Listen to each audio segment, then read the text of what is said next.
Ladies and gentlemen, welcome to the last in this block of games that I am not looking forward to. I am, as ever and always, your host, the Lore Runner. There they were. Black and Owl Studio. They went forth with a gigantic book, 47-page treatise on a game they wanted to make. And they reached out to the only company they could at the time, Interplay, a company you've probably never even heard of. They were pretty big back in the days. They also had Loke, who was damned insistent on trying to interrupt me as I'm doing my initial spiel. Company of Heroes, World in Conflict, Azeroth Reborn. Thank you, Loke. Always appreciate you. Loke is really old, yeah. Yeah, Interplay, I'm not going to do a deep dive on Interplay right now. They're... in many ways, they were kind of an early... I don't even want to call them an indie publisher, but I'm not sure what other term to use there. A lot of people who wanted to make games that were considered otherwise not particularly large-scale, financially feasible, would reach out to Interplay.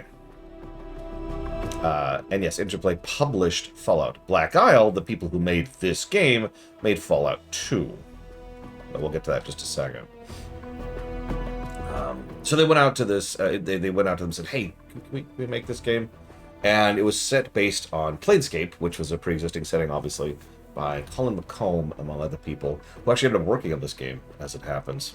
Negative 67, Spartan. I don't actually know who owns Planescape, the setting, at this point. Rights issues bounce around pretty wild.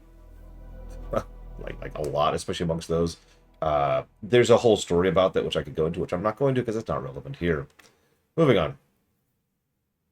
So yeah, one of the biggest things everyone always repeats about this is there's a game designed to be deliberately subversive. I find this wildly funny, given how commonplace, typical fantasy RPGs are up until as recently as this year, that back in 1998, several of the designers, developers, and writers were like, I'm sick of the typical fantasy RPG. Let's do our own thing with blackjack and hookers.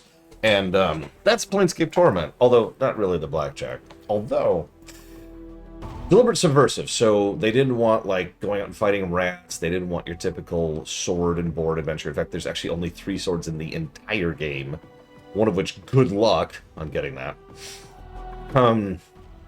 Yeah, let's do our own thing with tieflings and demons, and yeah, that's where we are. They also really wanted to do a story that wasn't a big stakes end of the world plot, which is very normal for this team, especially Avalon. Avalon very, very much has taken this general approach to, I think, everything he's ever written ever. The thing that he... I know, right, Dakota? The thing that he specializes in is looking at something, usually something he likes, it's worth doing, because like, KOTOR 2, big Star Wars fan, right? And saying, well, okay, well, how do we... Let's play with it. Let's take some of those ideas and run with them to their logical conclusions. And I know, it's your typical subversion, right? It is a classic... I can't remember the term that everyone uses for that, actually. Whatever, it's a subversion. It's trying to take something and actually analyze and discuss it rather than just kind of go with it. That's his shtick, right? And that's something he's good at. Props to him. He was also one of the main game designers of this game, which I find hysterical, because we'll see how the gameplay is when we get there.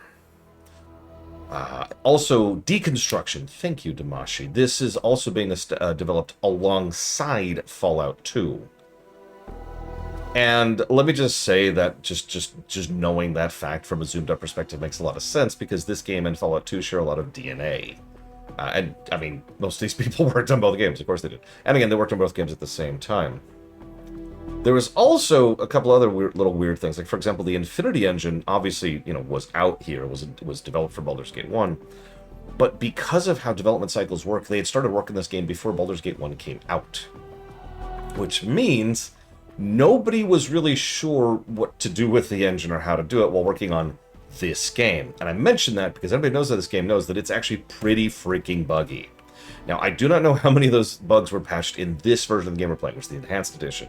I do know there's a fan patch for the original version of the game that actually smooths over a lot of those bugs. But we'll see as we're going through here. There's some interesting quirks of working with an engine that was, at the time, from their perspective, brand new. Even though I think in terms of timeline, this is the third game that came out under the Infinity engine. There was another big issue. Interplay, the company I just mentioned, went IPO. I actually double-checked my facts on this because they keep financial records, that kind of thing. And yeah, during development of this game, Interplay went IPO. For those who don't know what that means, that's initial public offering. It means when a company goes out onto the stock market and says, yeah, you can buy our stock now. It is universally bad. I'm not sure there's ever in the history of humankind been a time at which a company going IPO has been a good thing. So, this caused some issues during the development of several games, and you'll notice this was also pretty much the beginning of the end for Interplay as a company. Anyways. So, yeah, this caused a lot of issues. There's a wonderful interview by Guido Henkel, which I recommend for anybody who's really interested in this. He talks at length about this game and how problematic it was working on this. BioWare didn't exist yet, Mr. Floyd Pinkerton. I actually just answered that, Jay Palmer. Once again, proving that nobody's listening to me. Initial public offering is what IPO stands for.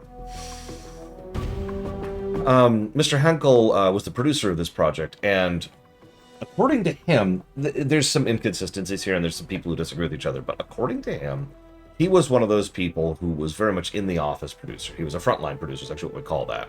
Someone whose job it is to actually be a part of the production, rather than a backline producer whose job it is to be in the office, right? Henkel also argued about a lot of things about the particulars of this game, which, again, I'm not going to bring up because it contradicts other people's things and blah, blah, blah, blah. We do know that that's him on the cover. The guy who's like, that's Henkel, right there.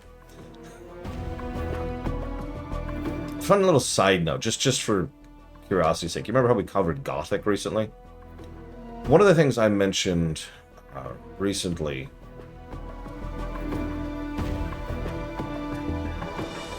Hang on. Mr. Floyd is desperately trying to interrupt me here, so give me 1 second here.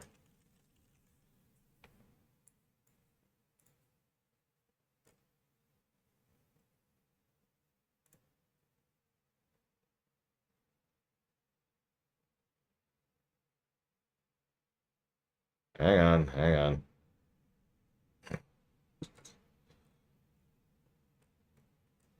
And alt-tabbing, of course, mutes the game, you may think, Mr. Floyd Pinkerton, for this silence that's happening right now.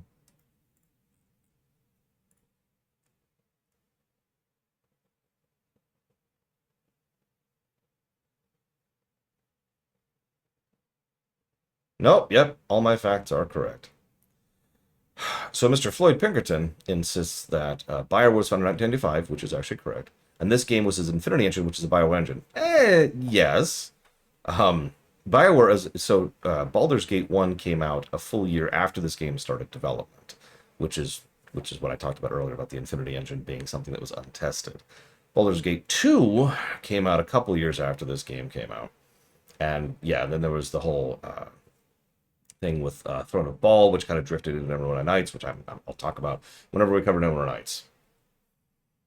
But what's really weird is I don't remember when exactly that big transition happened, because this is Black Isle Studios, right? Now, Black Isle Studios is, I mean, it's BioWare. It's, I don't know what else to add to that. They're, eventually they would go on to be, to make Troika, which is another company you might have heard of. So I think the full line is it's BioWare split up a little bit into Black Isle and the other BioWare thing, which then split up into Troika, and I know there's another company there. I can't remember its name right now. But yeah, there was a bunch of branching of essentially the same group of people who branched out and made a whole bunch of games that are very, very similar to each other in the same general period of time here. BioWare eventually landed on KOTOR, and that pretty much codified what we nowadays think of as BioWare. Anyways, sorry, rant. Where the hell was I? Gothic. So we were talking about Gothic. one of the things I mentioned as a little anecdote was that Gothic was somewhat unusual in being one of the earliest games that was being localized into Poland at the time. As a quick refresher, the post-Soviet Union, post-wall coming down, Polish video game industry was pretty bad. There were literal alleys, wrong word, streets? We'll go streets. Roads? That you just go down and you just buy bootleg games there. And that was the Polish video games. And they were pretty cheap because they were bootleg. And CD Projekt, yeah, the flea market, exactly. CD Projekt, which you may recognize that name, got their start by trying to become a formal and official localizer of some of these games. And one of the big things they did, and this is actually first-hand information here, one of the big things they were doing is they were trying to add all kinds of other stuff to the games. So like, strategy guides and maps and just little addendums like, sure, yeah, you could get the game cheaper down at the flea market, but we'll get you all this extra stuff too, right? And that got CD Projekt's foot in the door. Anyways, point being, some of the earliest titles that were actually big financial successes for CD Projekt and managed to get the company off its foot were Baldur's Gate, Fallout, and Planescape Torment. Anyways, I also want to mention really quick that there's not a super huge amount of voice acting in this game, so my voice is going to die over the course of the next few days. But you are going to hear a few familiar voices, including Dan Castellaneta, I hate that name, Keith David, Jennifer Hale, Tony J, John Delancey, and of course my personal favorite, Rob Paulson, who nobody recognizes that name, but when you hear his voice, you might. Anyways. Without further ado, we have to decide if we're going to be a fighter or a mage. Any thoughts in chat? We do need to decide this at the beginning.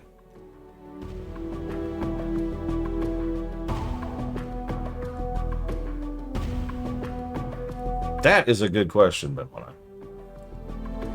We could do a poll, but I'm not sure I should trust you all with the poll.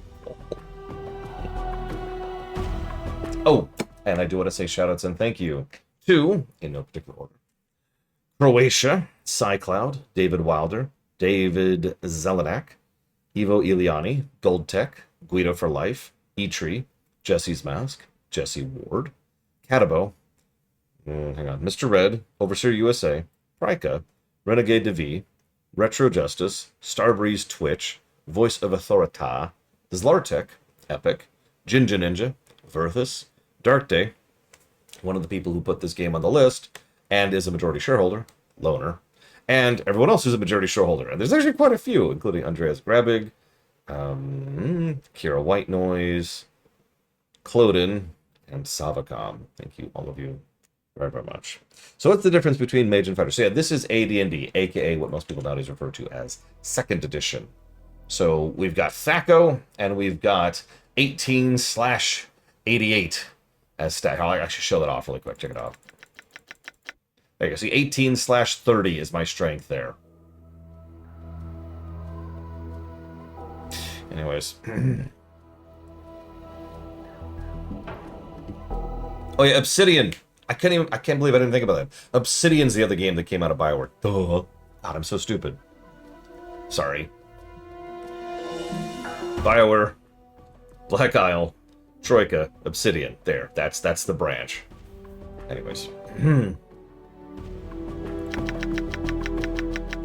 So one way or another, I'm cranking Wiz. I already mentioned that. I like dialogue options, and, well, that's pretty much mandatory in games like these.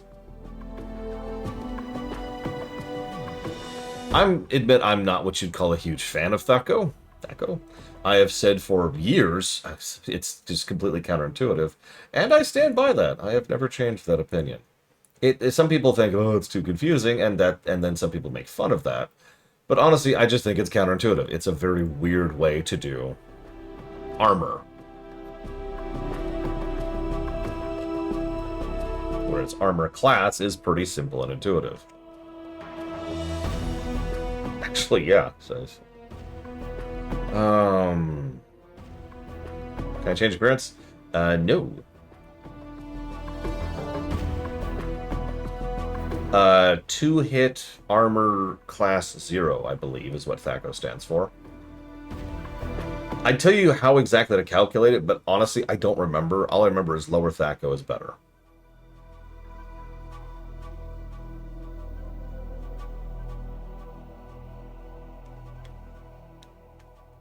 Yeah, it's a whole thing.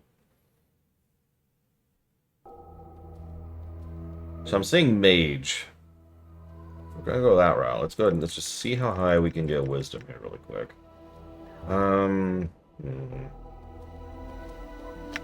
Should probably even out everything else just really quick so we don't have any detriments. Hey, push-up. Don't worry. We're gonna save that city.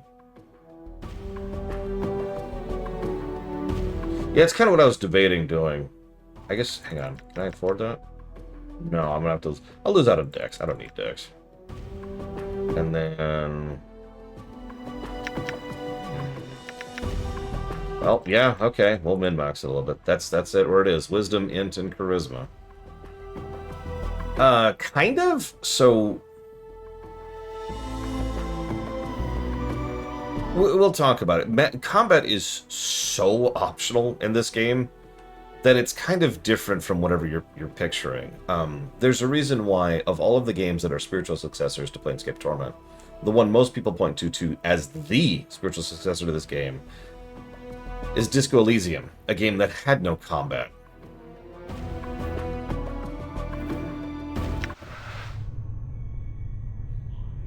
Oh yeah, there's that Infinity Engine. Look at that.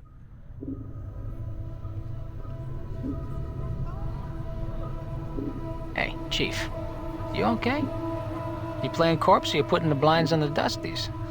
I thought you were a deader for sure. Who are you? Who am I? How about you start? Who are you? I don't remember. You can't remember your name? Well, next time you spend a night in the burg, go easy on the pub. Name's Morte. I'm trapped in here too. Trapped? Yeah. Since you haven't had time to get your legs yet, here's the chant. I've tried all the doors, and this room is locked tighter than a chastity belt. We're locked in... where? What is this place? It's called Mortuary. It's a big black structure with all the architectural charm of a pregnant spider. The Mortuary. What? Am I dead? From where I'm standing. Oh, you got scars aplenty, though. Looks like some Burke painted you with a knife. All the more reason to give you a place to laugh before whoever carved you up comes back to finish the job. Scars? How bad are they? Well, the carvings on your chest ain't too bad. Oh my god, it didn't play, you're right. We'll come back to that.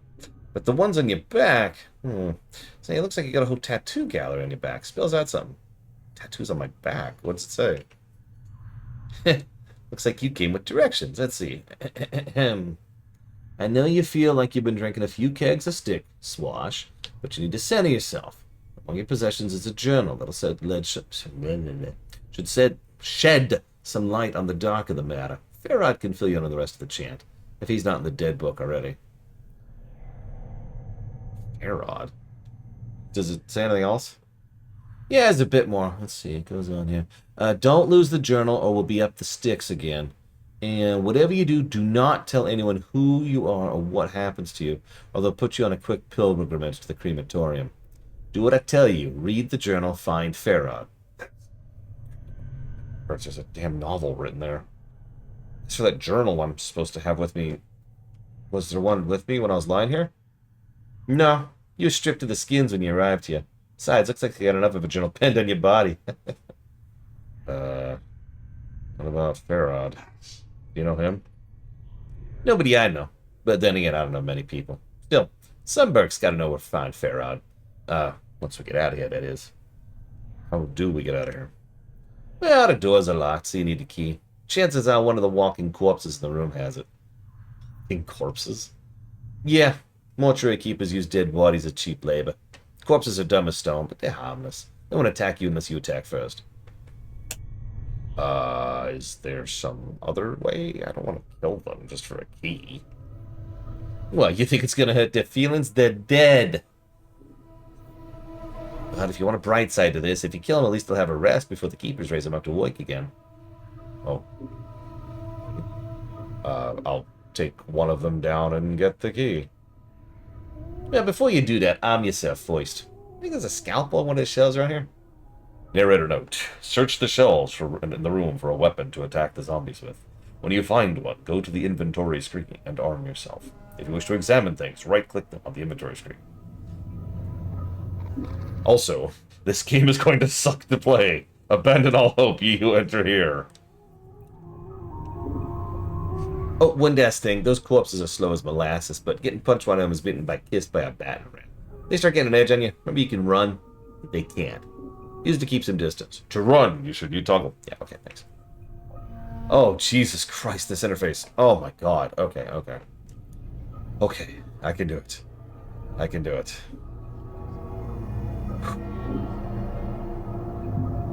Alright, so we've got... oh my gosh. Okay, so that's the combat log.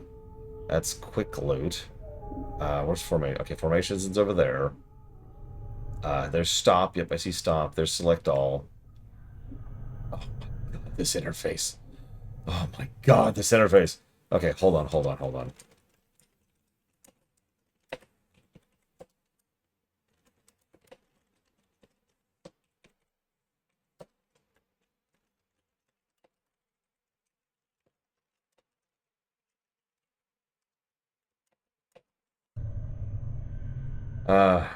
Okay. So we've got, there's the pause. Select weapon, select spell, select item, select special. Dialogue. Oh, okay. Priest scroll. I literally cannot play a priest. No, seriously, every god has abandoned you. Spoilers. Character statistics, which is there. Dialogue window is there. I should mention also I'm playing on this. So I'm squinting a little bit here. There's lock view, and it's party AI. Okay, sure. Rest. Oh my god, there's so many buttons. Are there mouse over these? Is there gonna be a test? Is there gonna be a quiz? So spell book, map, inventory, and then. Okay. Let's okay. Maybe. Maybe not. Oh jeez. Hey, rebindings. I do like me some rebinding options. There it is. Quick save will, of course, be F5. Will be F5. Will be F5. Please tell me function keys existed in 1998. By the way, you can hotkey specific spells, too, which is actually an extremely nice feature. But for real, can I seriously not use a function key? Only the ones I've killed been one I... No, nothing else is using functions that I see. Okay. That does not... Alright,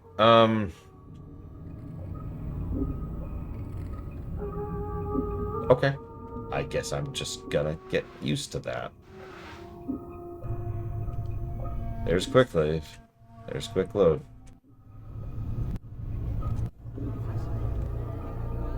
Okay.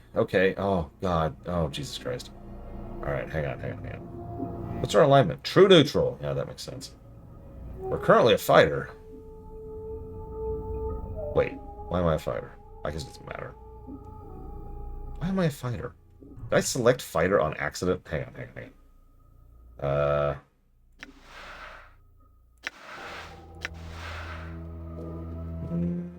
Nope, there's no option for fighter. Okay, just double checking. Wanted to be sure. Okay, we're good. Right. Is there... Hang on, I'm sorry.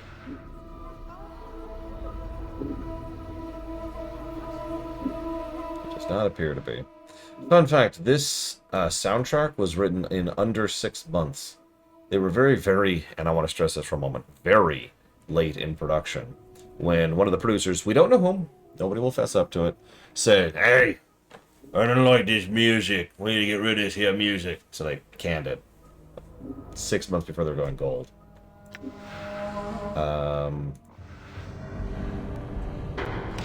So here's the opening.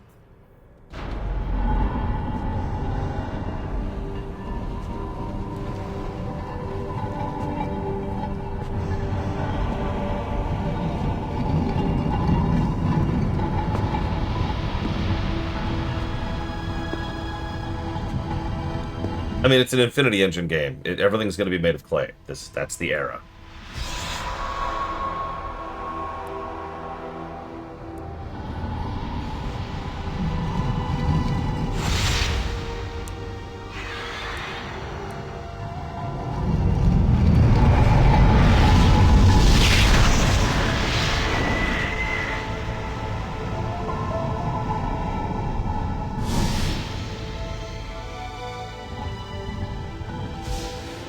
It just looks like Fallout, doesn't it?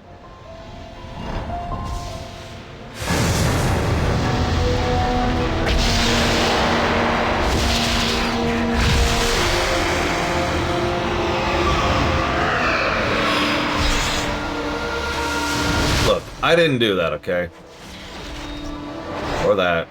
Or that. Or that. Or that. That is fascinating with hindsight.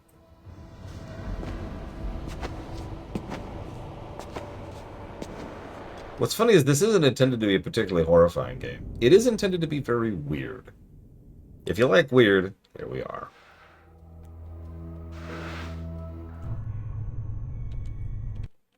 Oh.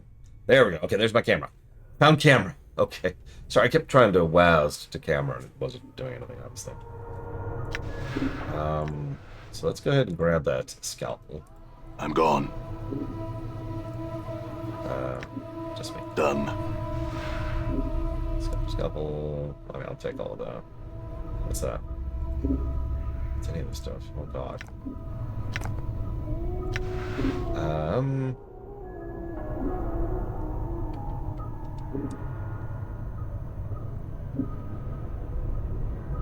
Yeah, there's your pause. It also goes grayscale. I feel like Baldur's Gate did this as well. Baldur's Gate 2 at least did. See you around, Jay Palmer. The voice of the PC? Not sure. Listen, I gotta loot everything. That's how that works. Play keys. Where is what I'm looking for?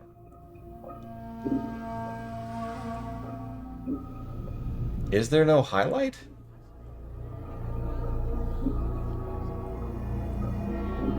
I don't see a highlight. That's interesting. Can I not rebind highlight? That might be what it is. Tab is obviously correct.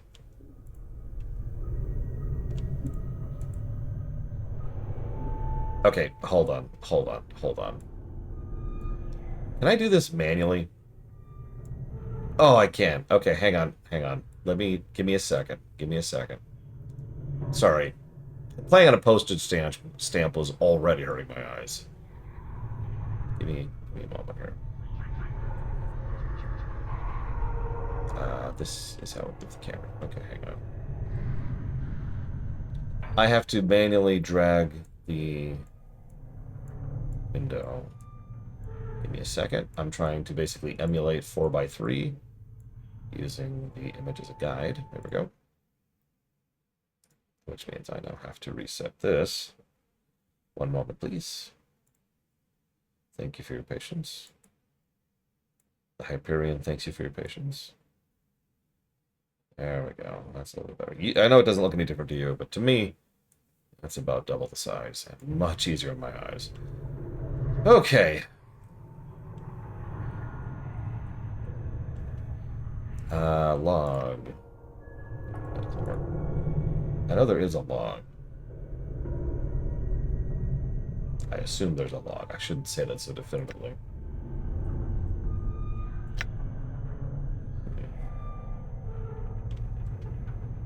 Yeah, let me just kind of get used to this here. There's our scalpel. Morte, buddy. Alright, you found the scalpel. Now go get those corpses. And don't worry, stay back. Provide helpful tactical advice. Maybe you could help me, Morte? I will be helping you. Good advice is hard to come by. I meant help in attacking the corpse. Me? I'm a romantic, not a soldier. I just get in the way. Well, I'm not going to threaten Morte, so fine. Whatever.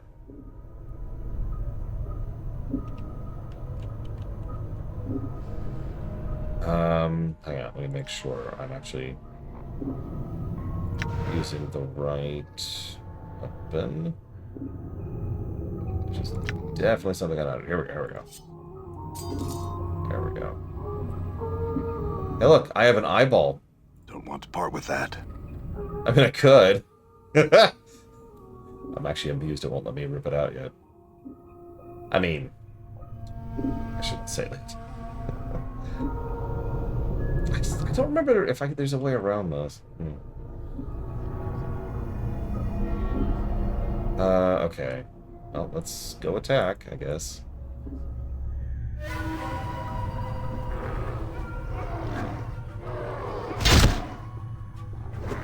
Yep, this is 2nd edition combat right here.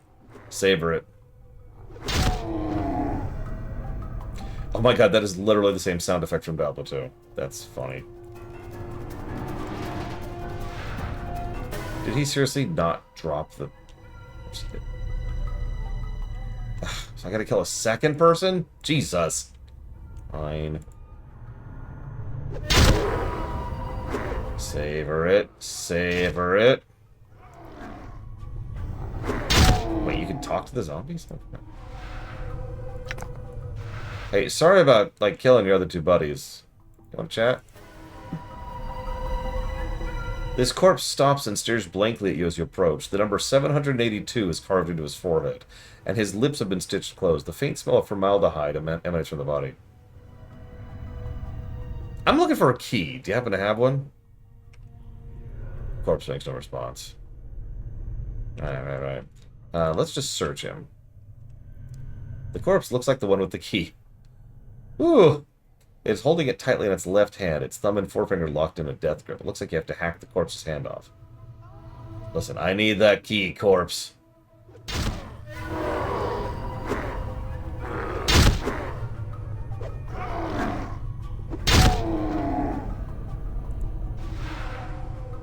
I'll take that.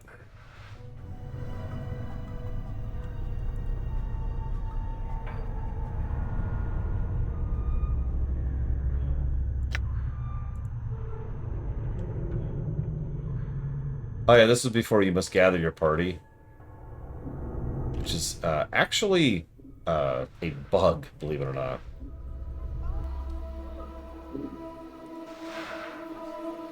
The head of this bronze key has been twisted around itself several times, so it resembles a screw. If more as we believe, it unlocks one of the doors. When using a key, you only need to have them in your inventory. In some cases, the key will vanish after it's used.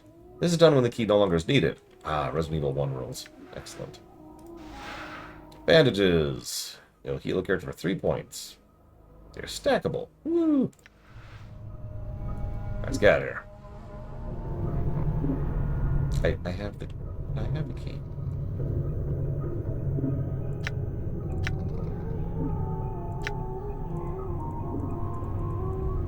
I'm gone. There we go.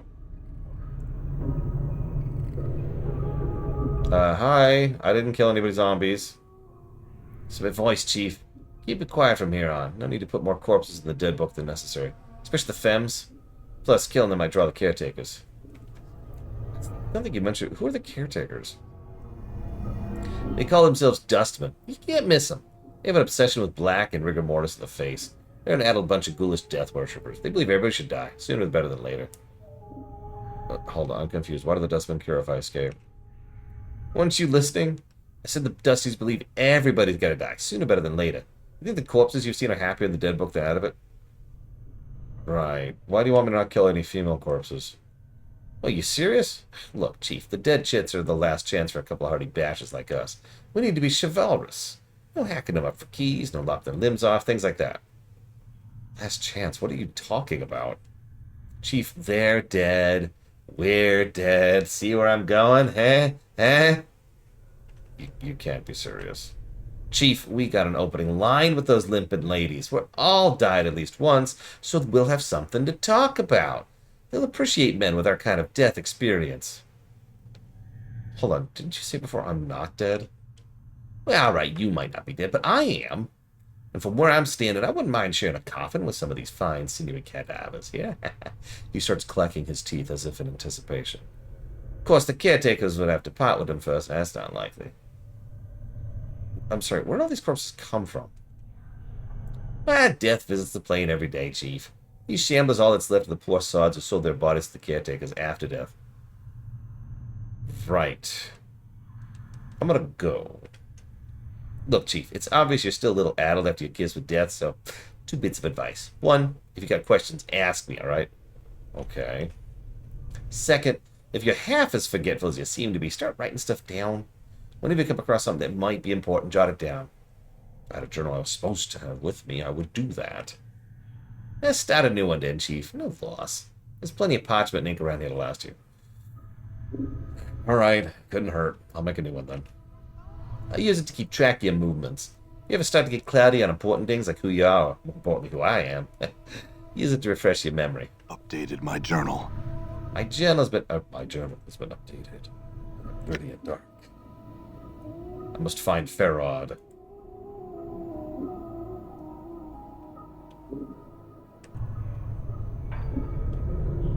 Yeah, updated. You're gonna hear that a lot, by the way. Like, a lot.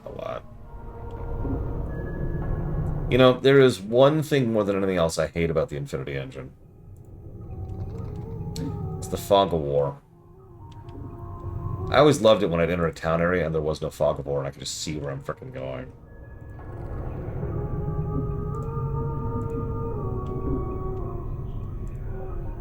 Yeah, then there's collision. There's this one part of Aflaka where you have... It's a regular place you go to. And I can picture it in my head. It's in Baldur's Gate 2. And it's like in the far western part of the map. And you have to go like down a narrow... Like railway? No, not railway. Like a... Like some kind of patio or something. I can picture it, but I don't know what it is. And it leads back into an area where a bunch of quests go to. So you go there frequently, and it's like... And, of course, you have to gather your party before venturing forth. You're like, hang on, and you're just trying to get all your freaking party members in there so you can... Moving on. Can we loot these? Is there anything worth looting in these? Nope. Oh, what's that? Receiving room logbook. I'm not reading everything out loud. I don't hate myself that much. Ooh, money. Not usable by mages. What?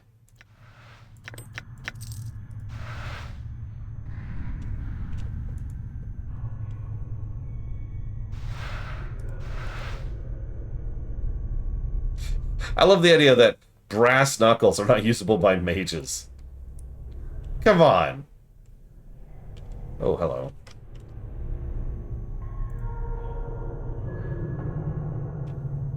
The scribe looks very old. His skin is wrinkled and has a slight trace of yellow, like old parchment. Charcoal gray eyes lie within an angular face, and a large white beard flows down the front of his robes like a waterfall. His breathing is ragged and irregular, but even his occasional coughing does not slow the scratching of his quill pen. Greetings! Oh, Chief, what you doing? I was gonna talk to the scribe. He might know something about how I got here. Look, rattling your bone box with Dusty should be the last thing before Mortek can finish his rant. The scribe begins coughing violently. After a moment or two, the coughing spell dies down, and the scribe's breathing resumes its ragged wheeze. We especially shouldn't be swapping the chant with sick Dusties. Come on, let's leave. Quickly out of this place to bit. Before he can finish, the scribe's eyes flick at you. The weight of years hangs heavy upon me, restless one, but I do not yet count deafness amongst my ailments. Restless one, do you know me? Know you, There's a trace of bitterness in the scribe's voice as he speaks. I have never known you, restless one, no more than you have known yourself. You have forgotten, have you not? Are you? As always, the question, and the wrong question as always. He bows slightly, but the movement suddenly sends him into a bout of coughing. I am dull. Maybe you could answer some questions for me, doll? Updated my journal. Maybe you could update my journal, doll? Is that something you could do for me? Dollface? Where is this place? You're in mortuary, restless one. Again, you have come. Before he can finish, he breaks into a fit of coughing. After a moment, he calms himself and begins. This is the waiting room for those about to depart the shadow of this life. This is where the dead are brought to be interred or cremated. It is our responsibility as dustmen to care for the dead, those who have left the shadow of life and must walk the path to true death. Your wounds must have exacted a heavy toll if you do not recognize this place. It is almost your home. I'm sorry, the shadow of life? Yeah, it's a shadow. You see, this life, it's not real. Your life, my life, they're shadows. Flickerings of what life once was. This life is where we end up after we die. And here we remain, trapped, caged, until we can achieve true death. I'm sorry, what's true death? True death is non-existence, a state devoid of reason, sensation, passion, a state of purity. It sounds like oblivion. Is worse than remaining in the shadow of a life once was? I think not. I see. Can I answer any more questions? How did I get here? He snorts in contempt, as if he finds the memory repugnant. Your moldy chariot carried you to the mortuary, restless one. You'd think you were royalty based on the number of loyal subjects that lay stinking and festering upon the cart that carried you. On a cart? Updated my journal. Yes, your body was somewhere in the middle of the heap, sharing its fluids with the rest of the mountain of corpses. Your seneschal, Farod, was, as always, pleased to accept a few moldy coppers to dump the lot of you at the mortuary gate. You sound like you don't like Farod much.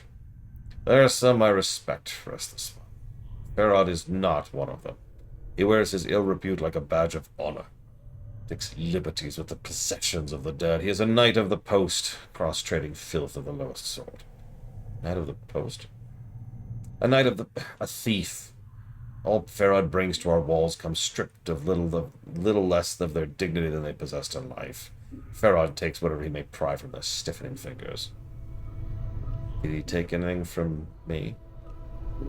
He pauses, considering. Most likely. Are you missing anything? Especially anything of value. Not that Farod would take exception to anything that wasn't physically grafted to your body, and sometimes even that's not enough to give his greedy mind pause. I am actually missing a journal. A journal? Well, if it was any of value, it likely lies in Farod's hand. Where can I find this dude? If events persist as they have, you have a much greater chance of Farod finding you and bringing you to us before you find whatever ooze puddle he wallows in this time. I would like to find him. Do not seek out Farod, restless one. I am certain it will simply come full circle again, with you none the wiser, and Farod a few coppers richer. Accept death, restless one. Do not perpetuate your circle of misery. Do you know where he is, please? Updated my journal. I do not know under which gutter stone Farod lairs at the moment, but I imagine he can be found somewhere beyond the mortuary gates in the hive. Thank you. Can you tell me how to get out of here? The front gate is the most obvious exit, but they will not let anyone other than dustmen pass. One of the guides by the front gate has a key to it, but it's unlikely he'll open it for you unless you're extremely persuasive. Let's see. Do you know who I am? Updated my journal. I know scant little of you, restless one. I know little more of those that have journeyed with you and those who now lie in our keeping. I ask you no longer ask others to join with you. Where you walk, so walks misery. Let your burdens be your own. Yep, sorry, we need to not actually have a party for this game. So hang on, I'm sorry, other people have journeyed with me? Are they here? Updated my journal. Do you not know the woman's corpse interred in the memorial hall below? I thought she traveled with you in the past. Am I mistaken? Where's her body? Northwest Memorial Hall. Check the biers there. Her name should be in one of the plaques. Maybe that will revive your memory. You said there were others? Doubtless, but I don't know their names, nor where they lie. One such as you has left a path many have walked, and few have survived. All dead come here. Some must have traveled with you once. Right. What do you do here? I'm a scribe, a cataloger of all the shells that come to the mortuary. As long as the stream of corpses flows to the mortuary, I remain at my post. Hang on. If I've been here more than once, how is it the dustmen don't recognize me? Updated my journal. Oh, well, you see. It's getting hard to read this with him constantly saying that. I am the one who catalogs the shells that come into our halls, restless one. Only I see the faces of those that lie on our slabs. The dark of your existence lies safe with me. I see. Are you not well? I am close now to the true death, restless one. Will not be long before I pass beyond the eternal boundary and find peace I have been seeking. I tire of this mortal sphere. The plains hold no more wonders for one such as I. The eternal boundary? The boundary between the shadow of life and true death. Hang on. That cycled me out. Is there some way I can help you? I do not wish to live forever, nor live again. Could not bear it. So be it. Thank you, doll. And know this, I do not envy you. To be reborn as you would be a curse that I could not bear. You must come to terms with it. At some point your path will return you here. It is the way of all things, flesh and bone. Cool. That's certainly a thing. Ah!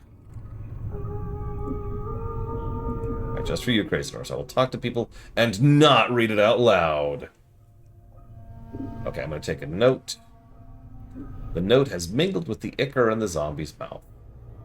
I use the scalpel to cut through the stitches. I've sliced out a piece of paper. I examine the corpse. There's nothing cool there. Sorry about the stitches. I just had to see what was in your mouth. It stares at you vacantly. Okay, cool. This is a foul-smelling note retrieved from the mouth of one of the mortuary zombies. Looks like it was sewn into the corpse's mouth by accident. Please, to whatever dustman reads this, I beg of you, under the terms of the dead I beg of you, I know of my legal obligation under the terms of the dead contract, but I am prepared to offer more than my signing fee to cremate my body rather than raising it. I've arranged for this note to be placed with my body on my death. If you're reading this, please use the note as instructed and accept the result in exchange for the contract of duty. My contract number serves as the key. Looks like the corpse is too late to prevent his raising, but there's a diagram.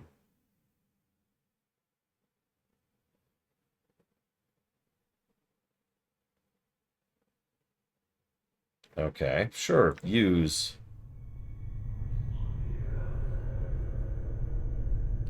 Can I save in mid-combo? Nope, that tech didn't exist yet.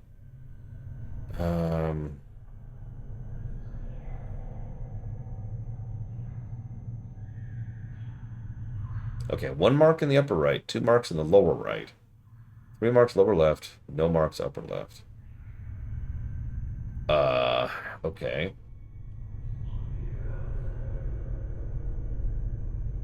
So let's do upper left, and then upper right, and then lower right, and then lower left. And apparently that's wrong. Okay. In that case, upper right, lower left, upper left. Nope. Okay. Give up completely. Walk away from it forever. Alright, what else we got?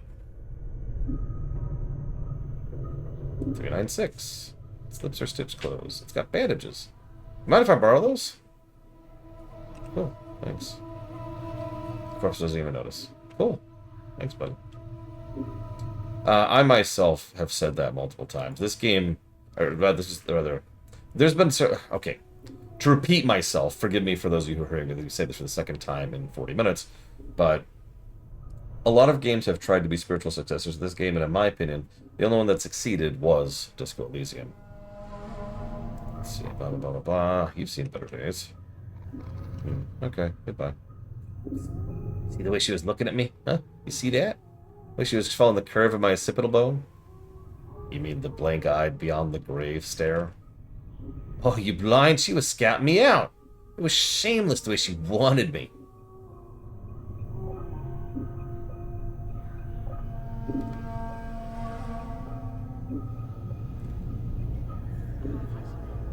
I think you're imagining things. Yeah, whatever. You've been dead for as long as I have. You know the signals. They may be too subtle for you to pick up on, but that's why I'll spend my nights with some luscious recently dead chit. Well, you're standing around going, huh? What's going on? Where's my memories? Whatever, Morte, let's go. Oh my god, Morte. What am I going to do with you?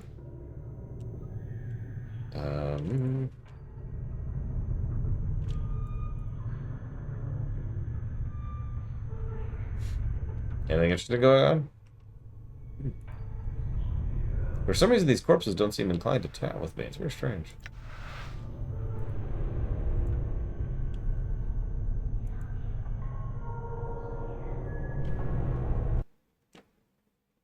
Hang on 1 second. I didn't kill nobody.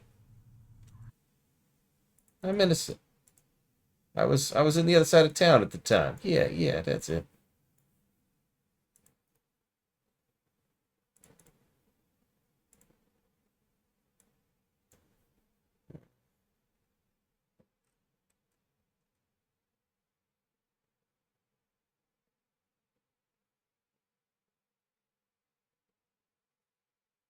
Yeah, Dakota gives a very good answer to that.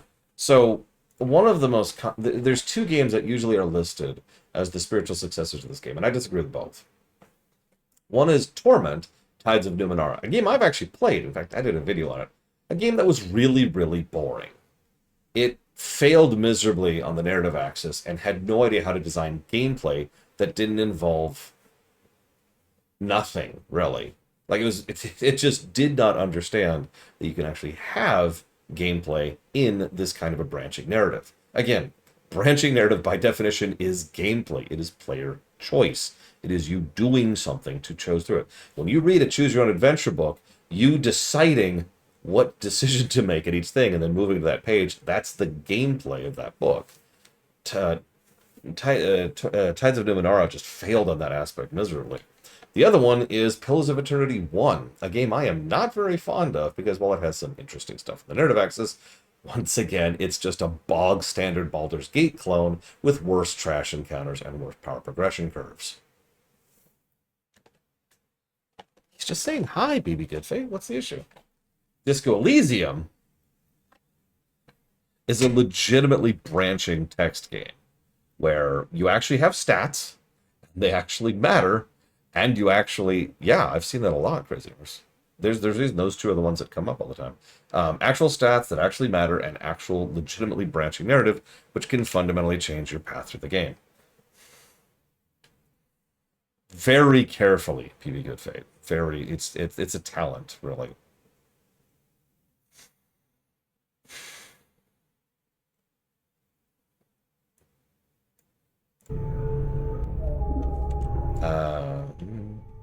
Yeah, I legitimately have recommended people completely skip PoE 1. PoE 1 has its own historical significance, which I don't want to cover right now, but as a game to be enjoyed, just skip it. PoE 2, this is not actually a joke, both summarizes it and spoils the major plot twist of PoE 1 in the first 30 seconds. Okay, so upper right, and then lower right, and then upper left, and then lower left. There we go. An earring. Cool.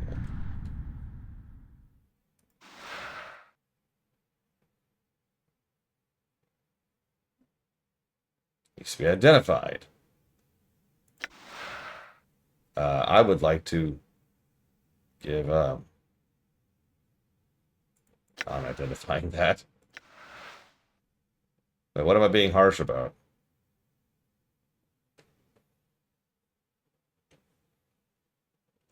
Hey, Neon Synapse. I guess we'll come back to that. Let's scooch this up here so I can see what I'm doing.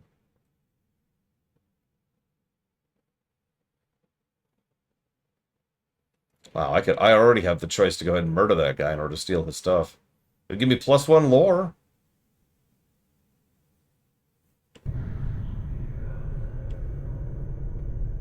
I am so sorry, Crazy Norse. Do you need help? We're here for you, Crazy Norse. We here at the Lore Walkers believe that there are CRPGs that are actually worth a damn. Sorry. I admit I come down harshly on PoE 1 because, like, if I were to ever actually review it, which I never will, but if I were to ever review it, I don't think it would score particularly badly. But to me, it's just so pointless to review. It's such an unnecessary game. It's Well, we were talking earlier about Xenoblade 1. I don't think you were here for that discussion. And how it's kind of like a testing the waters of people's interest in a new Xeno series. Well, same general problem, right? Xenoblade 1 has a lot of issues with it, and frankly, it's very padded and very boring, especially if you're trying to do all the content. Now, Xenoblade 2, hell yeah. Xenoblade 3, hell yeah. And same general concept, right? PoE 2 and Tyranny, which is, let's be honest, the other PoE 2, are both games that I can recommend, and both games that I think do a lot better. But PoE 1 was a lot more... I said I wouldn't talk about the history of it. Put very, very simply, CRPGs were kind of dead for a while there. At least the format of what we think of when we say CRPG, which is, this. PoE 1 proved the financial success of such a thing, and it's pretty much the only reason we've gotten CRPGs since then. I have to give it credit for that, for its historical significance. But just like Xenoblade 1, just like Force Awakens, just like a lot of other things, oh god, no kidding, prisoners, the first attempt to dip their toes back in the pool resulted in them being very, very, very safe, right? And don't mistake me, I'm not trying to sound insulting, but PoE 1 is a very safe CRPG, right? It doesn't really do much in any direction.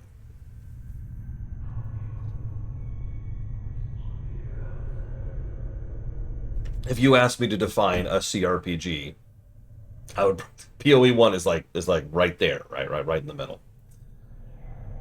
No, I do not, Von Falkenstein. I just mention it because I don't know, like, how Final Fantasy games are part of a series, even though they're not directly connected. Similar vibe, right? Tyranny, in many ways, feels like what they kind of wanted to do with PoE 1. Okay. Books. I take the page from the book. Let's see. The list of dead bodies. PoE 1 does have a story. Quite a bit of one, actually. Some cool characters. A plot. Some great world building. Paid. 3 commons. Paid. No possessions. Desiccated corpse. Cause of death. Indeterminable. No possessions. Knife marks evident from dissection. Cause of death. Indeterminable. Scars do not appear to be cause of death. Shock trauma? I like how almost all the collectors here are fair odd. Knife marks evident from dissection, but the dissection was not thorough enough. Copper earring found lodged in abdomen. Earring has been locked in southeast preparation room. Have been initiated the third circle. Examine it.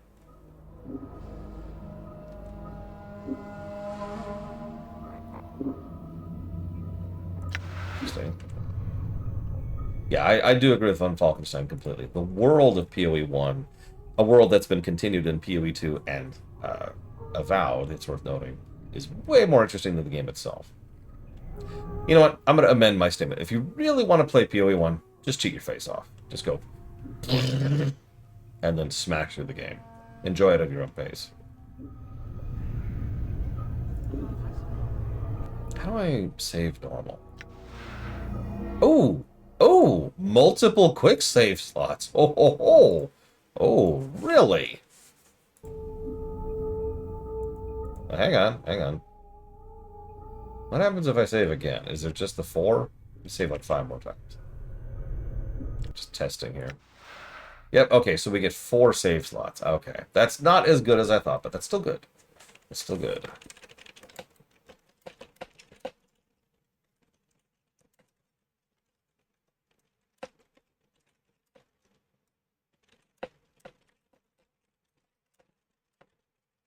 Okay, I need to test something. So let's save over this. Now, can I, like, rename that? Oh, here we go. 1, my usual. Well, okay, hang on, hang on, hang on. So now let's quick save 5 times. 1, 2, 5. Okay, never mind. That is an extra positive.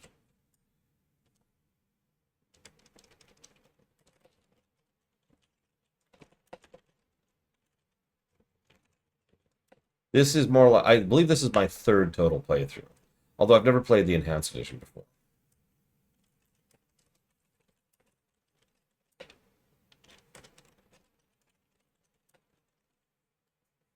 But a lot of people in chat have never seen this game before.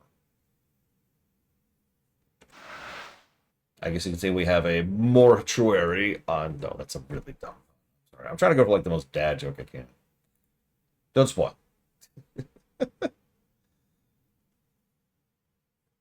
Alright, and this is exactly what it's on. Yeah. Oh, no, that's interesting. Yeah, I'm pretty much narrating the game. Updating my journal.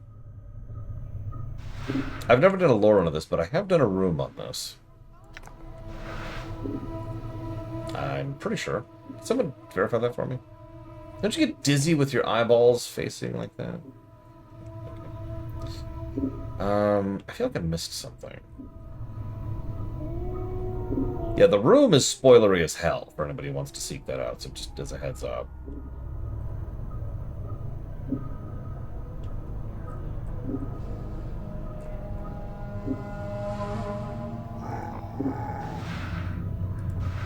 As all rooms are.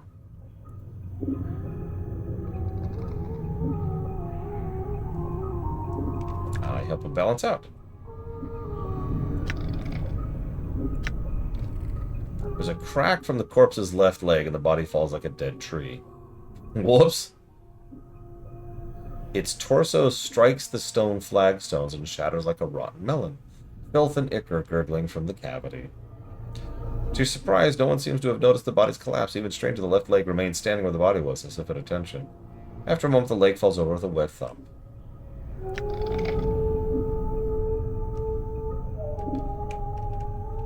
Did I just loot the thing's arm? I'm just gonna move on from this, I think. Yeah, there it is. Left arm of 985. Well, it's got a damage. It's a D6 damage. Not usable by mages. Of course.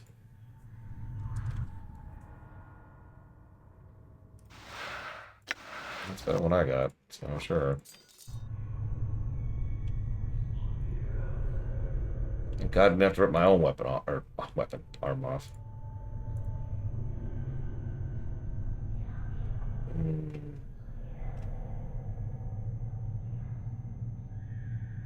Hang on, someone jammed a needle into this corpse's forehead. Hang on, I'm going to cut the stitches with my scalpel and pull out the needle and thread. At the moment, we're not technically a class, Dream Whisperer. The goal is apparently we're going to eventually be a mage. And we certainly have the mage stats. We cranked wisdom, and we have a bit of int and a little bit of charisma. The skin covering the forehead peels back, and the corpse's white, chalk-white skull is where the number 78 has been tattooed, or, excuse me, chiseled, even though the tattoo was 506. You, come here often, buddy?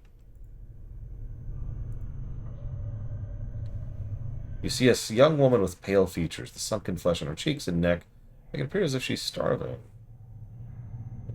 She seems intent on dissecting the corpse in front of her. Greetings! She does not respond. I notice her hands, her fingers are talons. They're darting in and out of the corpse's chest like knives, removing orphans. Greetings? I think the dusty chit might be a bit short of hearing. Let's lay off, shall we? What's wrong with her hands? Updated my journal. Updated my journal. She's a tiefling, Chief. They got fiend blood in their veins. Usually because some ancestor there shared knickers with a demon. Makes one of Madeline in the head. And Addle looking, too. Okay, I guess we will ignore her.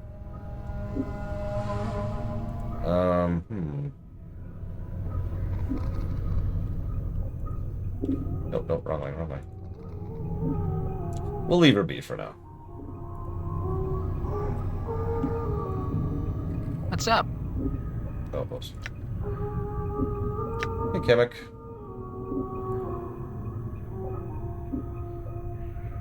So, anything interesting going on? What? You're not a zombie. Who are you? Updated my journal. The zombie's trying to respond behind stitched lips. He has a peculiarly half-frightened half. Who are you? What you want? I'm asking the questions here, zombie. Tell me who you are, or I'll make that disguise a reality. Oh my god. We also have our first lie option. I should be jotting down that positive while I'm thinking about it. Like, honestly, this might be per area, so...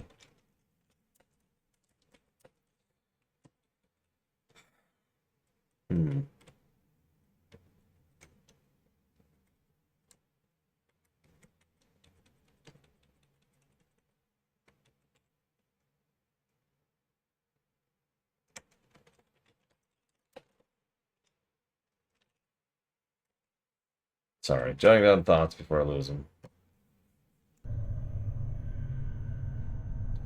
Who are you?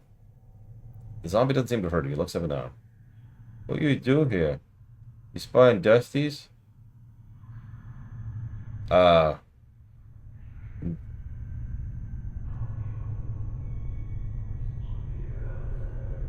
No, I'm not a spy. I got sealed in here by accident. Can you help me out? Where should I help you? Maybe I can help you. What do you want in return? Well, you need to get a key for me. One iron key and the emblem's rum. Okay. Where's this key? Dusty Chit has it. She has yellow eyes. And he makes a motion with his hand. Reminds you of a pair of cutting shears. Blades unfair. Okay, okay. I'll be back with the key. You know, honestly, this Dustman woman sounds really attractive. Are you sure you don't want me to introduce the two of you? Okay, that was a joke. Forget it. I'll find you. Updated my journal. God, don't say nothing about me or I'll get you in your sleep. Watch your threats, boy. Has my alignment moved at all? Curiosity. Oh god, where was my alignment?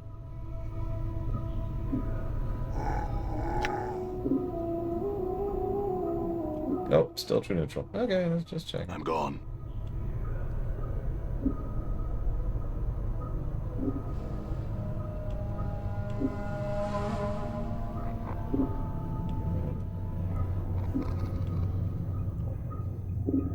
Oh, dude, James Sunderland would bumble through here hilariously.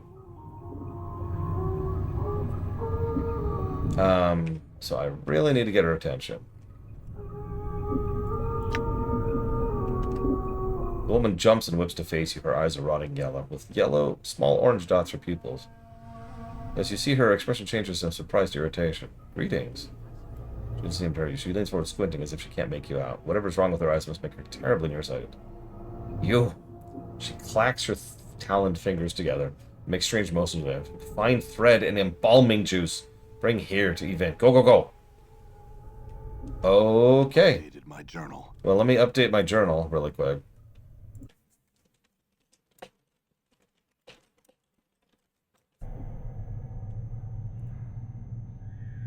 As it happens, yes, you can play an updated journal. I mean, a thief in this game. Pretty sure. I swear I saw that when I was looking at builds. Now I'm questioning myself. Hang on, hang on.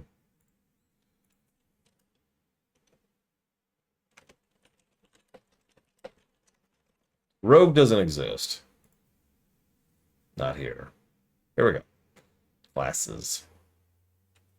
So, yeah, fighter is obvious. Thief, mage, and that's it.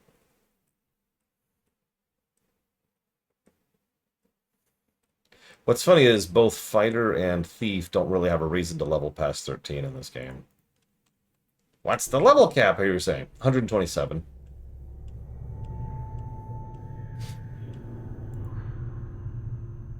That's my party member, Morte, Chill Pangolin. Say hello, Morte.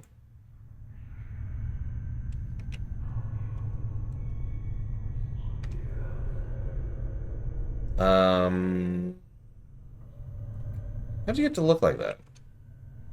You're good at disguise. We also get scars. Thank you, Ferrofluid Druid.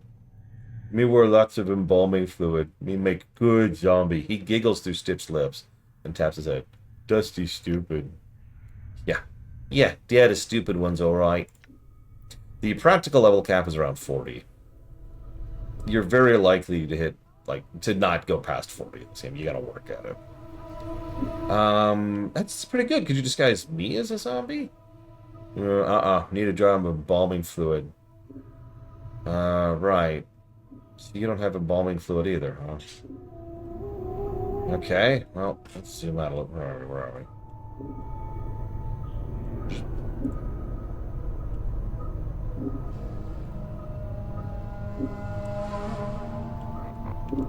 Hang on, I forgot to double check something. I mean, we're in Planescape, which by definition is a pretty high tier setting, rule set. I'm not sure what word to use there. This is the place you go to once you've hit level 20 in another setting. Let's put it that way. Hey, embalming fluid. Excellent. So we got the needle and thread, I think, right? Did we get the thread? Yep, perfect.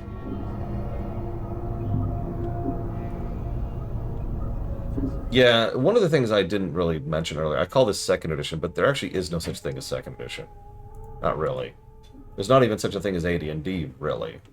You know how, or maybe you don't know, Neverwinter Nights 1 on the PC is based on 3rd edition, but isn't actually 3rd edition. It's a similar vibe. So there were quite a few games that came out in this era that were based on 2nd edition or 2.5, but none of them are actually 2nd edition. To use a much more modern example, it's how Baldur's Gate 3 isn't actually 5th edition.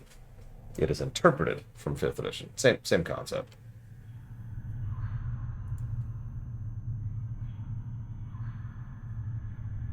So, watching her hands. Updated my journal. I am standing in front of a freshly slain corpse, rigor mortis making a mockery of a smile. The number 42 has been stitched into its scalp. The zombie is lying on a slab, and you have just finished stitching up its chest. You have placed something inside, something that may prove useful. The memory of your voice is an echo, strange and hollow to your ears. You cross your arms in front of your chest, and you're surprised the corpse does too. After a moment, its hands fall back to its side, and as it does, the vision fades until you're watching Evine's hands. You've regained a memory. Memory can give you skill, experience, skills, and even lead you to getting something else later. Interesting. Honestly, Sigil is pretty high up there, Mr. Red, which is in this game. Other than that, the further down layers of Avernus would probably qualify. Not Avernus, but, the Nine Hells. I can't remember the name of the actual place. And pretty much any Outer Plains area further in would qualify. So, here's the thread and embalming fluid. Updated my journal. It was Beatrice, I was right. Without missing a beat, Evine snaps your thread from your hands and hooks it into one of her talons and begins sewing up the corpse's chest. Okay, I'm gonna wait. Within minutes, she is finished. She clicks her talons and turns to face you. To her surprise, she extends her hand and drags her talons along your arms and chest. Not that I'm not flattered, but... Looks like I need a new friend, Chief. Need some time together? Stow it, Morte. As she traces your arms and chest, you notice she seems to be examining your scars. She withdraws her talons, clicks them twice, and bends forward and examines some of the tattoos on your chest. It writes on you. Ever do that? No respect for zombies. Zombies, not paintings. She sniffs and points to your scars. So in bad shape. Many scars. No preserves. Her talons suddenly hook into the thread you brought her, and lightning-like she jabs another talon into the skin near one of your scars. It feels like barely more than a pinprick, but it looks like she's about to start stitching you up. Okay, this is safe. Updated my journal. The sensation is curiously painless as Evine begins to stitch up your scars. When she's done, she sniffs you, frowns, and stabs her fingers into the embalming fluid. With once she has dabbed your body with the fluid. But strangely enough, it makes you feel better. Okay, that's really weird. This may be the second time in my life. I'm thankful I don't have a nose. She puts the last touches on your body, gives you another sniff and nods. Done. Go. Wait, I need an embalming key. Do you have one? She gives me a key hanging from a wickedly sharp index finger. Bring back when done. Go. Updated my journal. Journal updated. Oh, good. And did he? I mean, good, but, you know, I'll take it.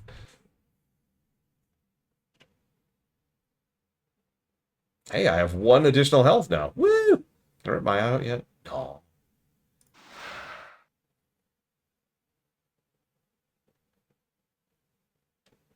That is a very gross looking key.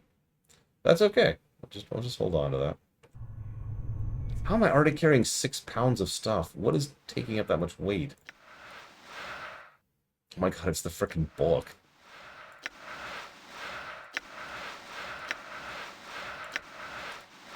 Yeah, it's the book. It's the weight. That's hilarious.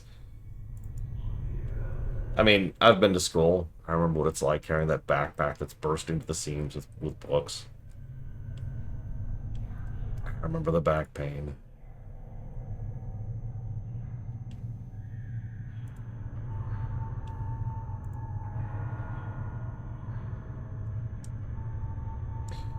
Okay.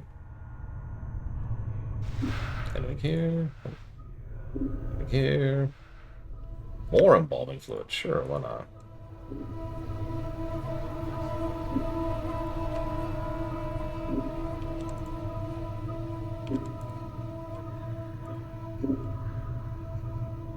I have a key.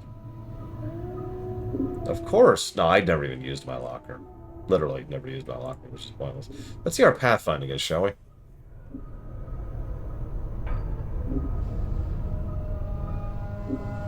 Morty's getting confused.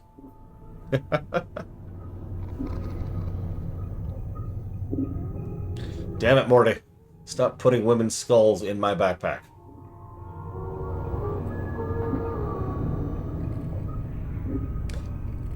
I guess that sentence sounds a little bit weird, but whatever. Here we are.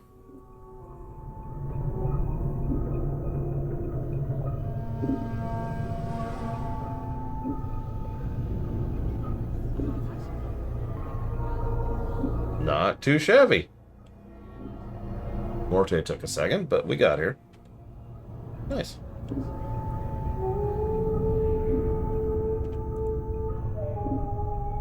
Damn it. There's the door's locked on this end, too. Oh, God. Abe's Odyssey. There's a game I haven't thought of in a while.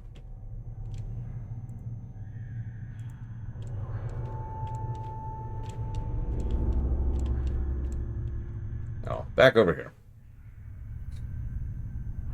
Anybody else getting Irenicus's lab vibes here? I've only played one Oddworld game, and it was the one that was unlike every other Oddworld game. You know, it was the one that wasn't a Lemmings game, put simply.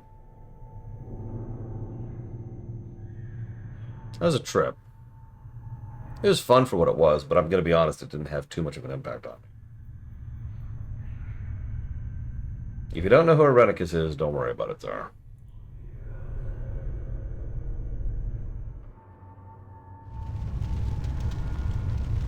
All right.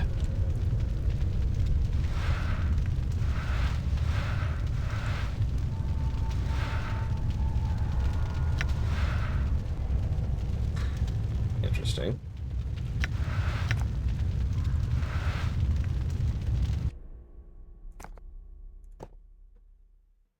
Let's put that up there.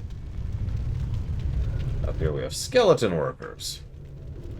I mean, I'll be honest, a lot of the Infinity Engine games look pretty similar to me. Because, you know, it's all that plasticine look. Oh, someone saw me. Run! Run! Oh, someone else saw me. Keep running. Oh, someone else saw me. Damn it, everyone keeps seeing me.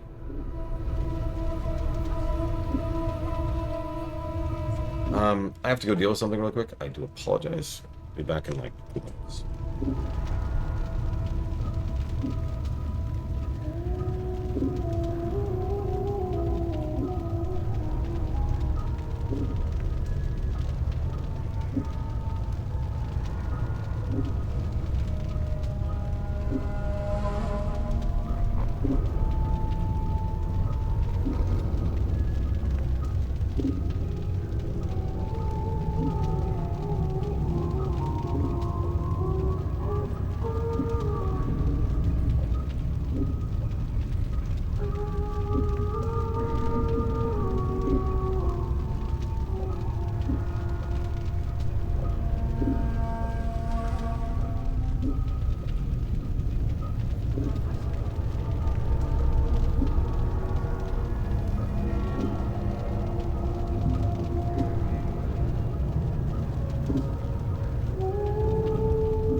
on, let's shake a leg.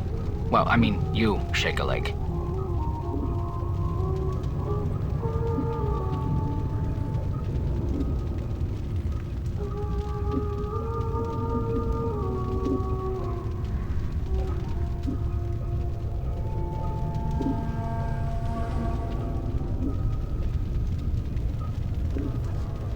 What's the holdup?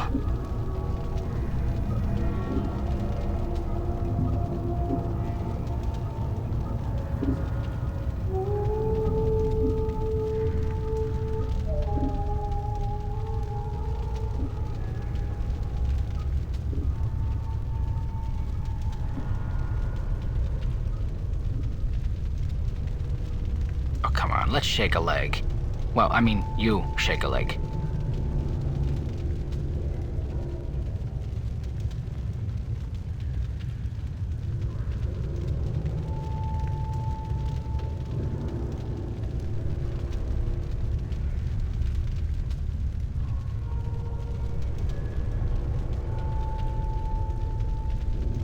What's the holdup?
Come on, let's shake a leg.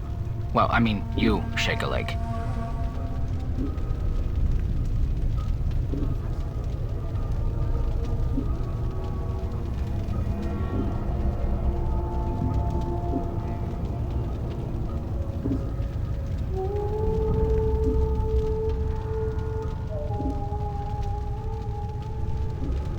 Oh, come on, let's shake a leg. Well, I mean, you shake a leg. Sorry. Let's have that with. Come. How was that? Oh, a charm. 3 charges. Usable only on us and Morte.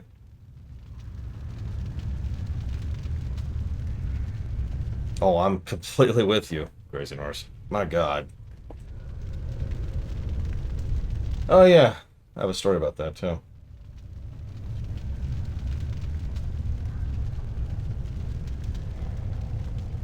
Interesting.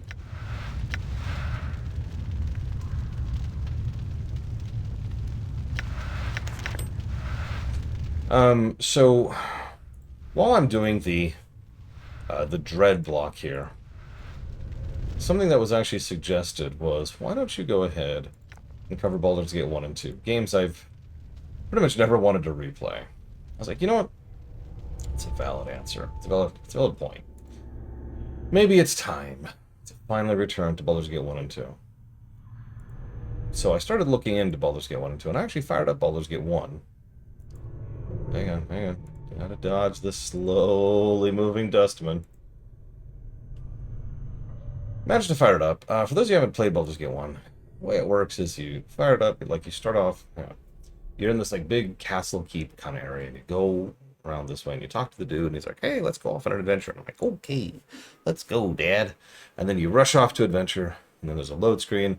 You load into the new area, and then a cutscene happens, and you go forward, and then another cutscene happens, and then like the adventure starts proper, right?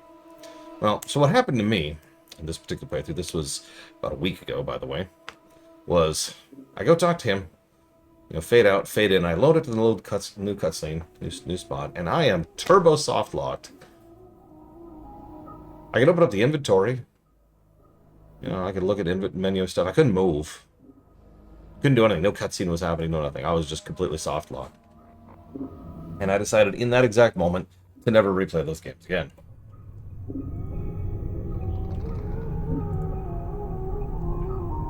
For those of you who are aware, yes, that is not the first time I've had issues replaying Baldur's Gate 1 or 2.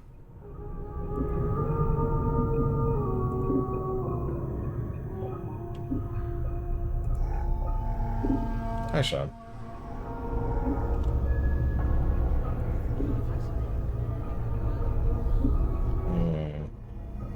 Why the smock? Thank you, everything modest about. Yeah, okay, good talking to you, Bones. What if this Gravebeard would mind if I bought his body? Gravebeard? Gravebeard, you know, geezer, old fella, yellow dog. Old. I don't think he's in any position to object. Why don't I just take his body? Yeah, I need a fresh one in this. Something with a little more dignity. That one's all creaky and fractured. Alright then, let's go.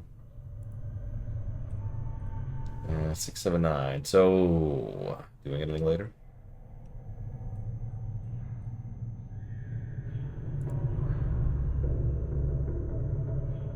79. There's a faint circle on its forehead. Looks like a religious icon of some sort. Updated my journal. Updated my journal. Alright. Good to know.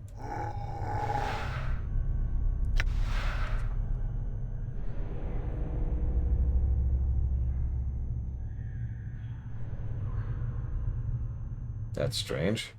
Worker 42 is exhibiting weird problems.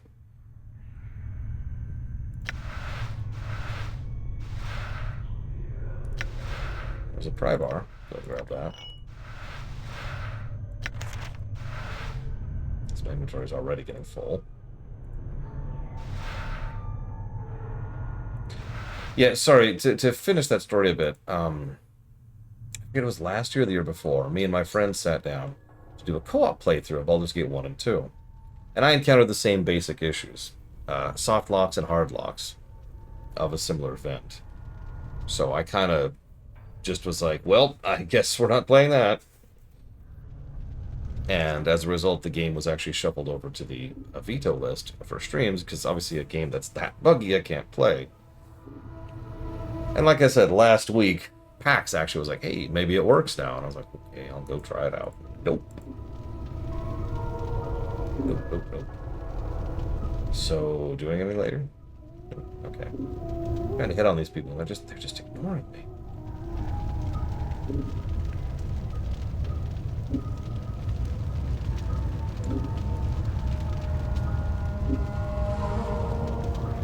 I admittedly have functionally no memories of Baldur's Gate 1. It never really stuck with me. It was 2 I used to replay.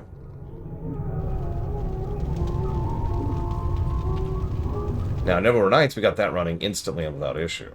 That was a great game. I can't wait to review that. How about this skeleton? Does this one do Morte? Nah. Okay. Thought I'd ask. Ignore the crematorium over there. 996. The word repent has been carefully engraved on its forehead with some amount of skill.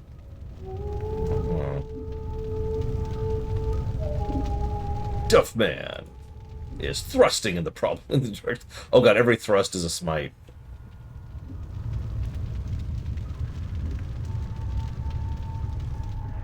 The enhanced edition Damashi.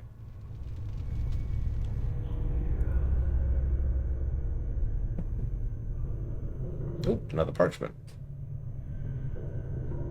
There's a cavity in the skull intended to store messages. Okay. Not the strain, take the parchment. You unhook the string and glance over the parchment. It looks like a reminder from one of the custodians. Coming from the note, the skeleton seems to be a walking messenger of sort. As you take a second to glance at the skeleton, you realize it stopped in front of the slab because you can't figure out how to move past it.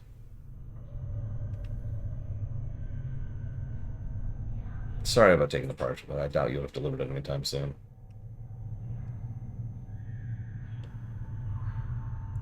I could try multiple things to get it working, Blaring, but if I'm being completely honest, it's kind of a relief, you know? Just being really honest about that.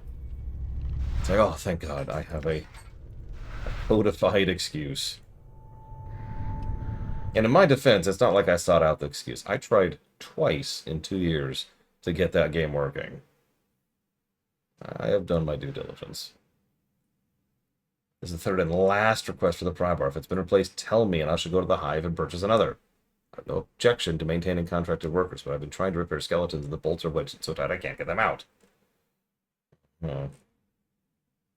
Locks on the storage cabinets on the third floor have been stuck again due to the heat. I need a pry bar to snap them open. Okay. Is it really worth it? That is an excellent question.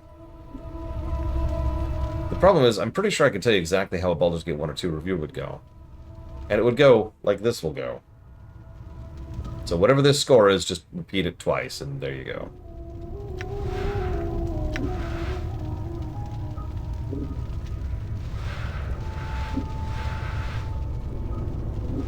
Okay, this is the locked one. Open. Forced it. Ooh, bunny. Bone charm, corpse fly charm. Invoke swarm curse. +2 to AC, +2 to AC versus crushing, resistance to crushing. Interesting. Yeah, honestly, I actually don't think... I guess I'm lying. Baldur's Gate 1 probably would not score very well. 2 would probably score similar to this. I could see that happening. Most people remember 2 more than 1, yes.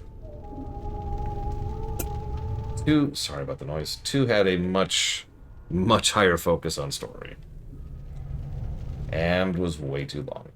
One of the benefits of 1, legitimately, it's actually a pretty short game. 2 is not.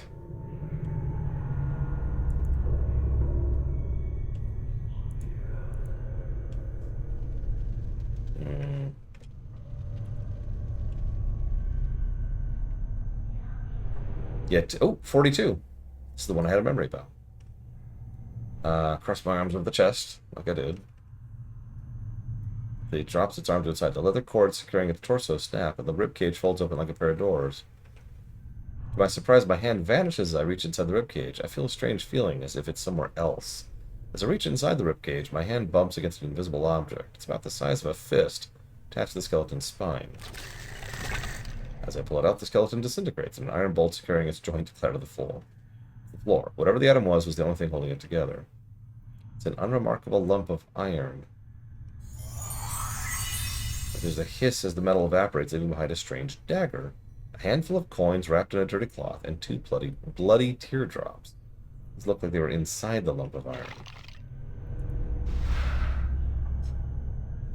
Okay. That's certainly strange. 2's intro, and honestly a decent chunk of its Act 1, is honestly really good. To this very moment. And there's the rest of it. Oh man, Arcanum. That is such a bipolar game. You ever want a game that you're going to hate and love at the same time? It's Arcanum. Or Arcanum, if you prefer. So this razor knife has been forged out of the famed Beatorian green steel. Found only in the wastelands of Avernus, this green ore can be tempered into a metal much lighter than normal steel. It's still only a 1d4 thing, though. Oh, excuse me. Let's put that over to the side. One of these clot charms. Up there.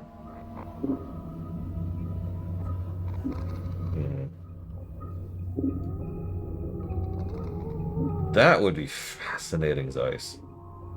And I would review it.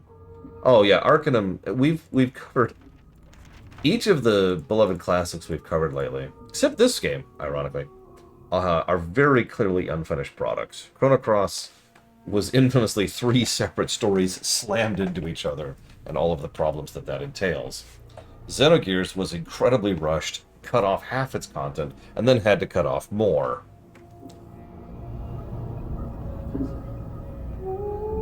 Arcanum is just...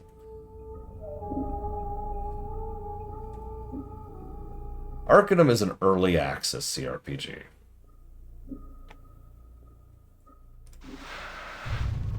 Let's put it that way.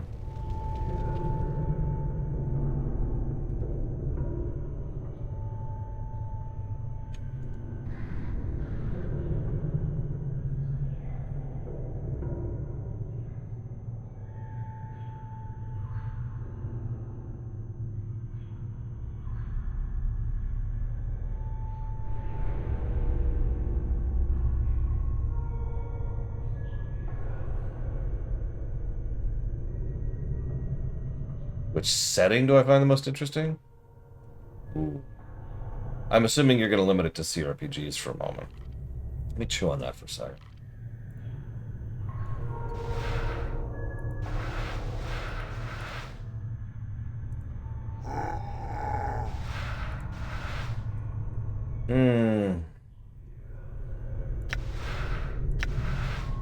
Open. Forced it. Ooh, more money. And more clot charms. Where do these stack? Up to 5 at least.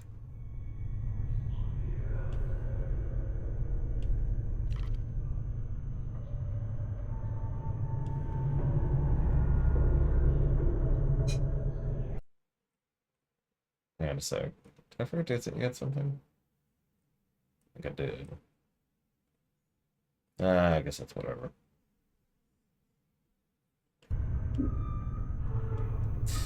I could go fix it real quick. Setting, gosh.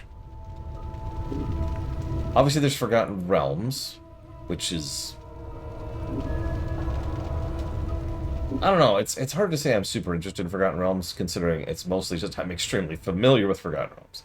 I have done a Forgotten Realms lore run, after all. All right.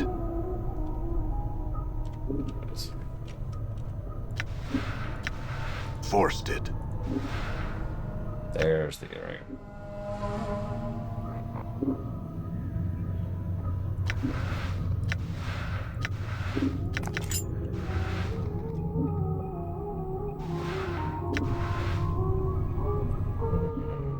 So, remember that famed circle we saw earlier on 79? Let's do that.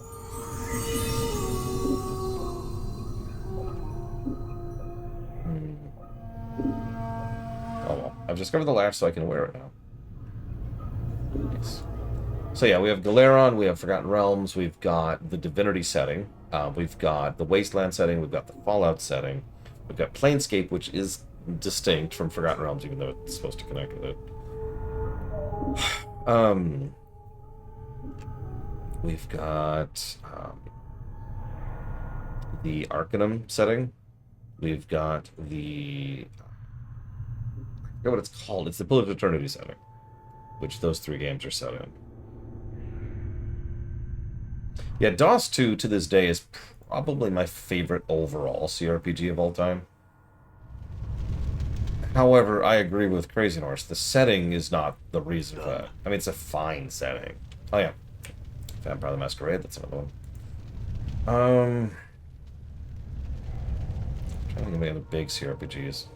Yeah, it's Galeron. It's nice.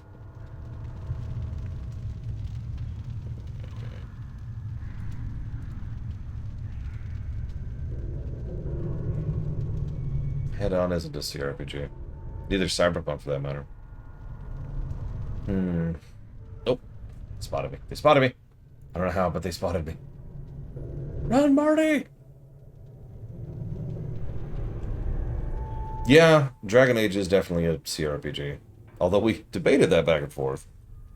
But it is, at least Origins is. Which would add, whatever that setting's called to the mix.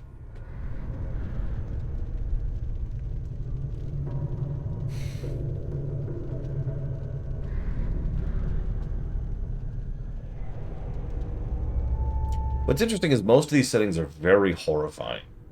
Like straight up horror settings when you really think about it.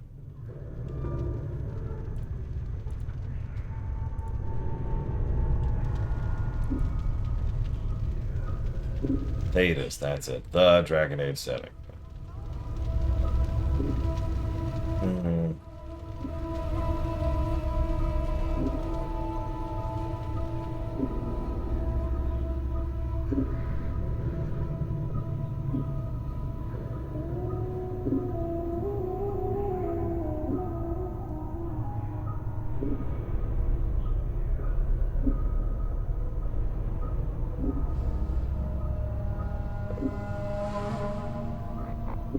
Well, no, it's just interesting to think about. Also, what? Yes, I am lost. I leave quickly. Shoot, shoot. No, no, run. Run. Failed. Failed. Come on. No, stop attacking. Stop attacking. Damn it. Yeah, okay, okay. So anyways. Meanwhile, in the past. Done. Did I already examine this? Yes, okay, good.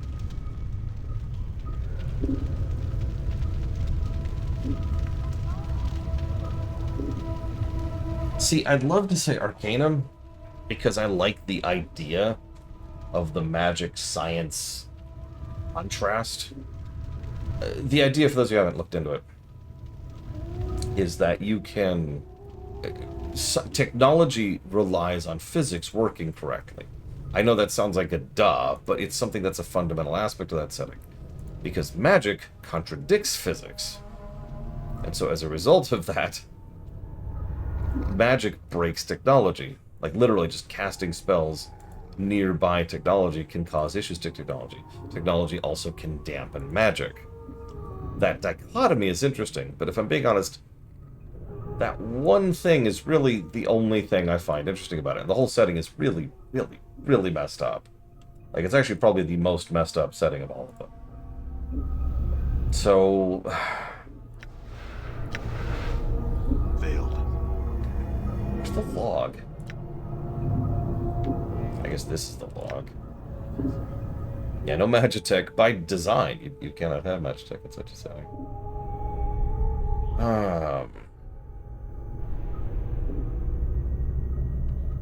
Yeah, pretty much. Yeah, the gnomes. Just nah. I'm good. I'm good. Good.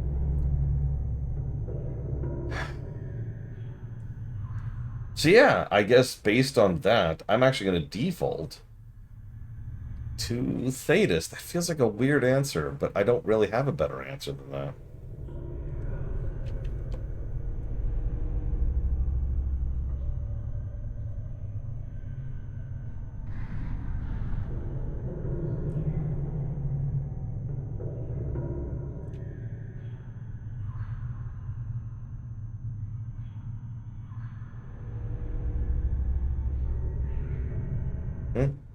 No, I'm not lost.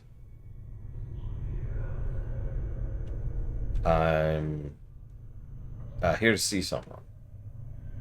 Adon, does he still work here? Or... The name's not familiar to me. Check with one of the guides. Very well, thank you.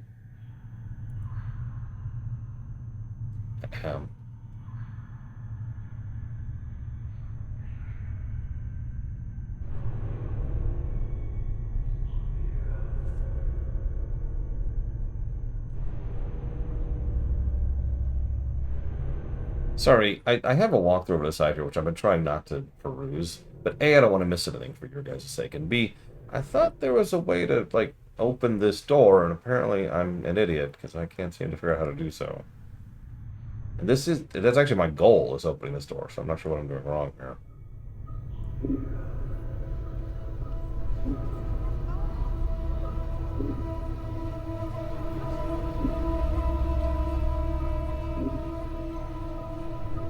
Oh, there it is. God dang, it's literally right here. And there it is. Boop.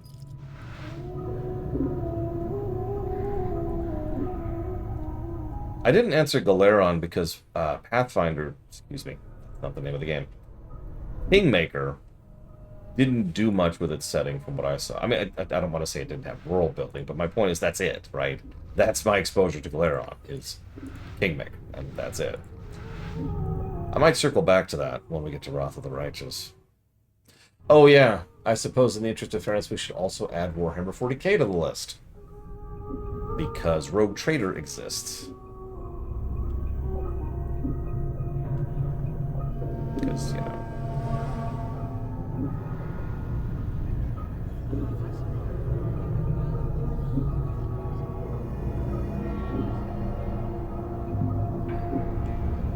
Done. In the interest of fairness, I don't find the 40k setting particularly interesting. I find Warhammer Fantasy way more engaging of a setting.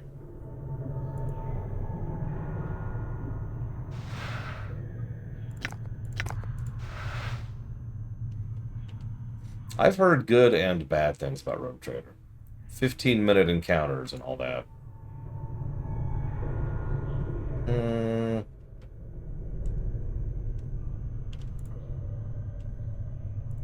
But the person who was complaining about that also mentioned how much fun they were having with it and they can't wait to do a second playthrough. In fact, they're trying to get it into our co-op rotation because it has online co-op.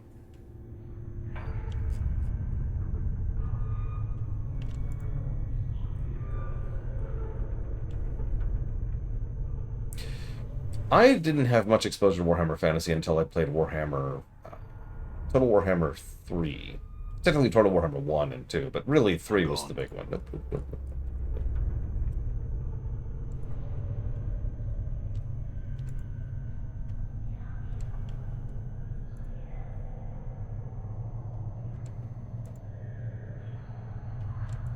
Yeah, no, what Von Falkenstein is mentioning. There are some encounters which are just screw you levels of design. Vermintide 2 is a very fun game that I highly recommend to anybody, especially if you have friends to play it with. Here lies Deionarra. Really?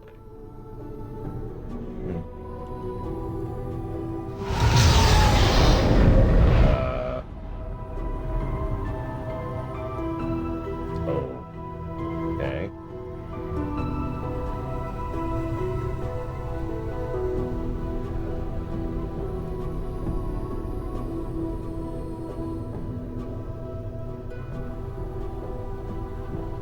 There she is. You see a strikingly beautiful ghostly form before you. Her arms are crossed, her eyes are closed. She has long flowing hair and her gown seems to be stirred by some ethereal breeze. As you watch, she stirs slightly and her eyes flicker. Greetings? You. What is it that brings you here? Have you come to see firsthand the misery you have wrought? Perhaps in death I still hold some shred of use for you, my love. Who are you? Spirit makes a begging motion with her hands. How can it be that the thieves of the mind continue to steal my name from your memory? Do you not remember me, my love? Think. The name... Her voice grows desperate. The name Deionarra must evoke some memory in you. I could lie about it. Oh. Yes, that's Jennifer Hale. Yeah, by the way, someone asked how they could afford such good voice actors for this. I think every voice actor was in the studio for like an hour. I might ding the game for this. I hate inconsistent voice acting. And this is right up there with Emerald Knights 1 in terms of someone voicing like the first line of 5 pages of dialogue and that's it. I get it. There's a lot of dialogue. It would take a long time to voice it all. I understand that. But frankly, I'd rather have nothing than the inconsistent thing.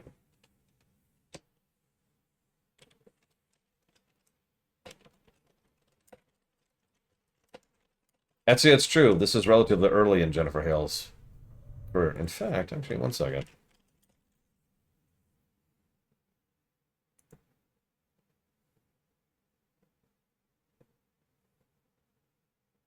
Let's see. She'd been acting for 10 years at this point, but nothing big. She has a bunch of minor roles in a bunch of minor shows. Mostly animated stuff, like the animated series for Spider-Man, SWAT Cats, if you remember that. Where on Earth is Carmen Sandiego? The old Iron Man show. No, really, the old Iron Man show. She was in the Mighty Ducks animated series, if you remember that even existing. She was in one episode of Pinky and the Brain.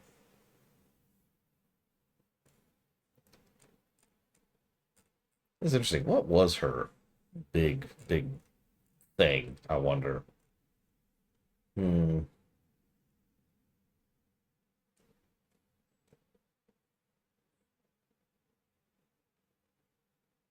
Actually, this year might have been her big year.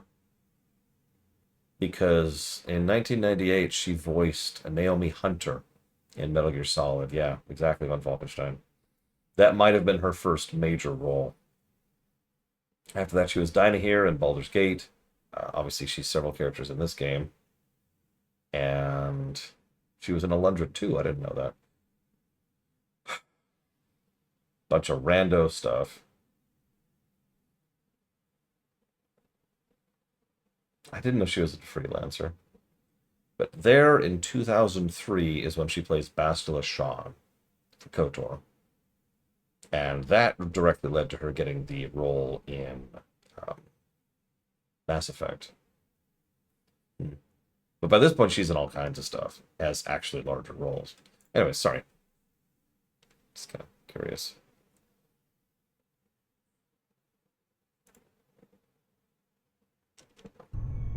So, I think I feel the stirrings of memory. Tell me more. Perhaps your words will chase the shadows from my mind, Deionarra. Oh, at last the fates show mercy. Even death cannot chase me from your mind, my love. Do you not see? Your memory shall return. Tell me how I can help. Okay. Do you know who I am? You are both blessed and cursed, my love. You're the one who is never far from my thoughts and hearts. Okay, what does that mean? The nature of your curse should be apparent. Look at you. Death rejects you. Your memories abandon you. You not pause and wonder why.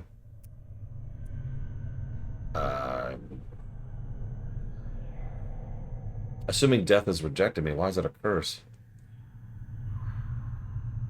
I do not doubt your ability to rise from the dead. I do believe that every incarnation weakens your thoughts and memories.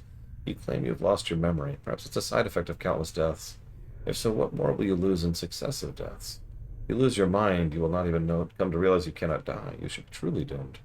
I'm sorry, how long has this been going on? A long time. I've gone on long enough. I have other questions.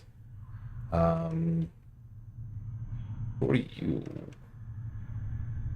Oh, okay. I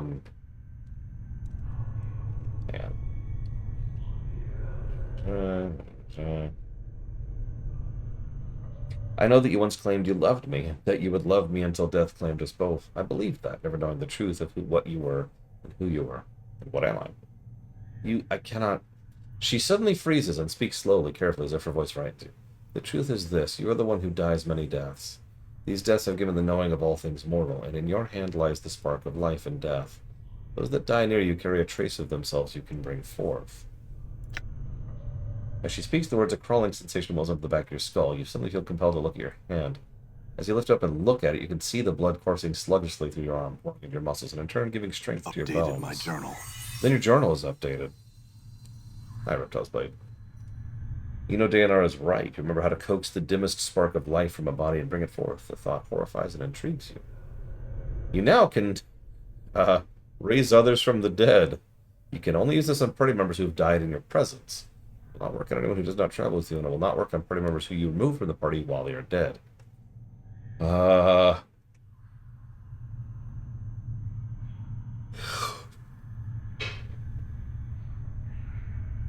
I actually was double-checking the timeline of this game, And you're right, we do not know how long this is happening.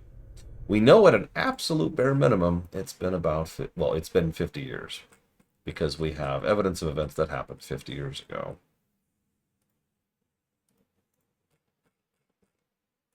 Let's see, I was actually looking at this recently.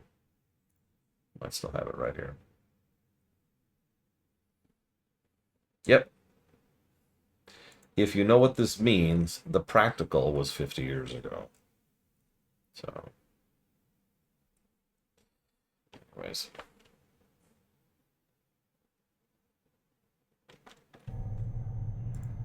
Can you tell me where I am?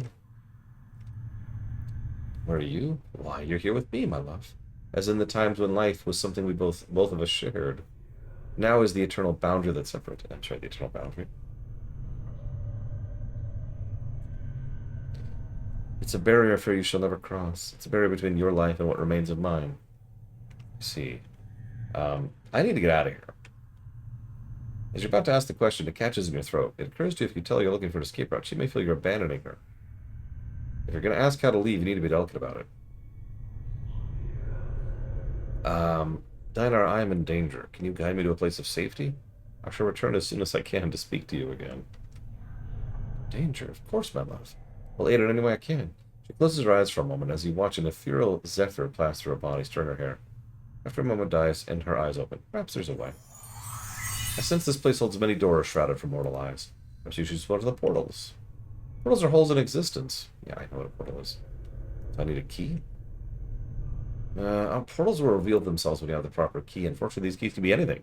A motion, a piece of wood, a dagger of silvered glass, a scrap of cloth, a tune you hummed yourself. I fear the dustmen are the ones who know the keys. I see. Thank you very much, Deionarra. Hold a moment. I've learned much that when I travel with you, and what you have lost, I have retained. I have not divulged all that I know of you. My sight is clear whilst you fumble in the darkness of spark for thought. And what is it your sight sees that I do not? Time itself relaxes its hold as the chill of oblivion slowly claims us. Glimpses of things yet to come swarm across my vision. I see you, my love. I see you as you are now, and... What? What do you say? I see what lies ahead for you. It ripples through the plains, stemming outward from this point. First, I require a promise. Promise you will return, and you'll find some means to save me or join me.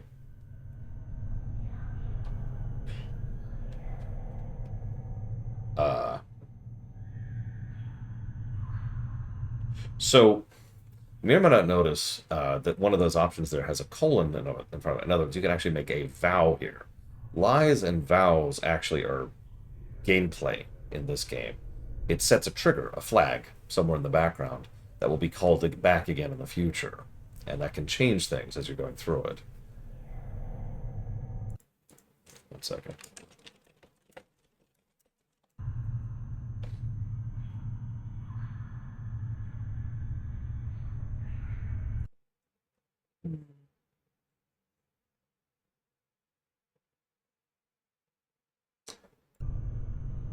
I'll make the vow.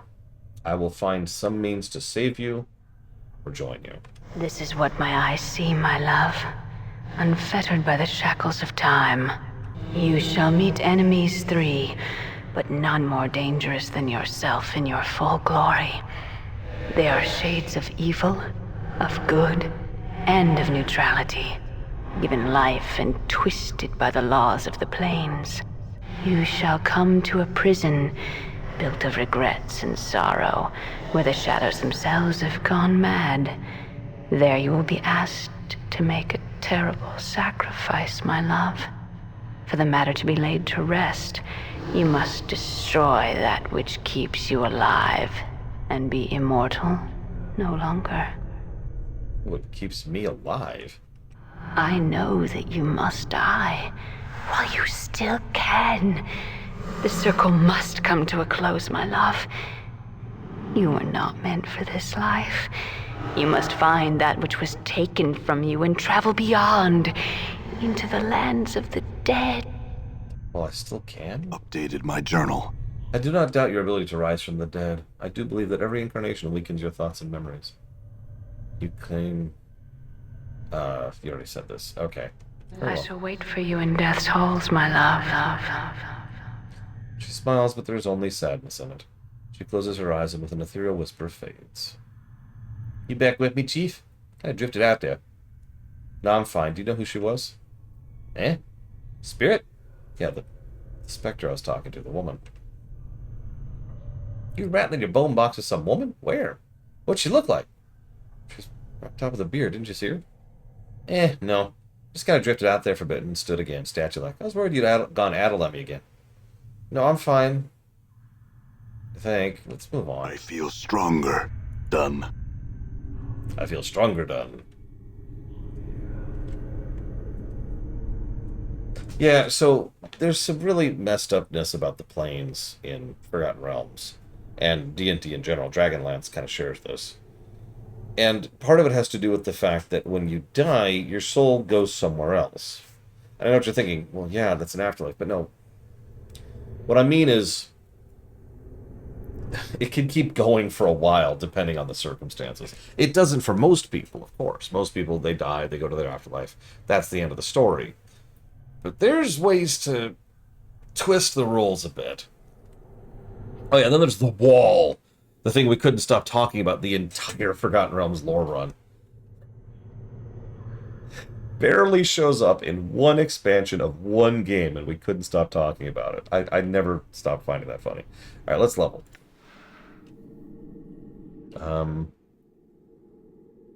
I guess I'm still a fighter. Everyone hates the wall. Alright, so if we're going mage, then we want whiz. All the whiz. Nothing but whiz. Can we get one? Yeah, we do. Okay. Whatever, whiz. Are we level 4 already?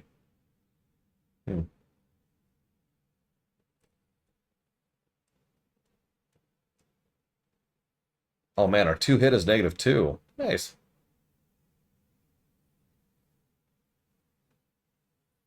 No, absolutely, Gelato. Most people completely ignore the wall. Most of the works, most of the writing, most of the books act as though the wall doesn't exist. And for a bit there was like a kind of a soft confirmation that the wall was not real.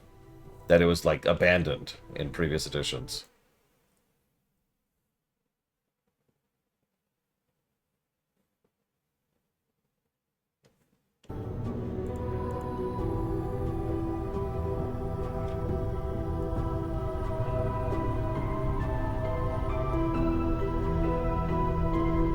Oh yeah, I should probably jot down foreshadowing and probably Babylon 5 effect.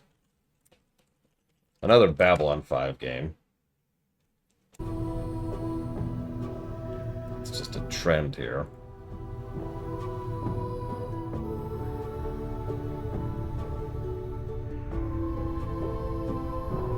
Oh my god. How long you been standing here? Long time? Right, okay, I'm just gonna go now.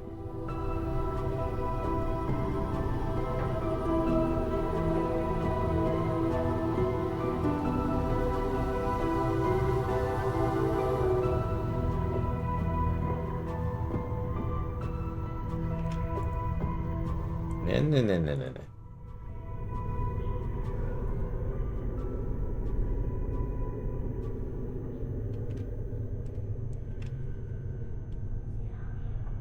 I mean, there's plenty of text in this game, but I'm only going to read out, honestly, about half of it. Maybe a quarter. There's plenty of flavor text that I'm just... No. Love you guys, but not that much.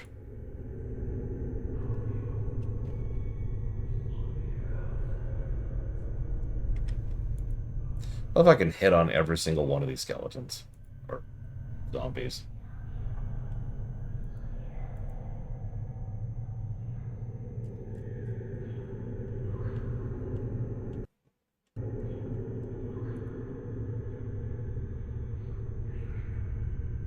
Skelezombies? Zombie-tons?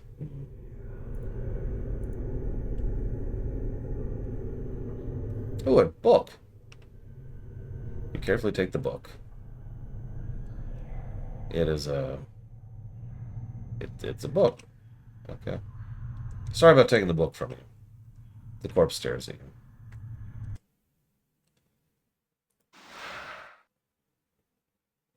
It's too complex for me. What's my int? I thought, well, no, my int's probably like 15 or something. And I know how to access that. Here we go. 17. Oh my god, my int is 17. I'm too stupid to read the book. Guys, I am too stupid to read. Just like in real life.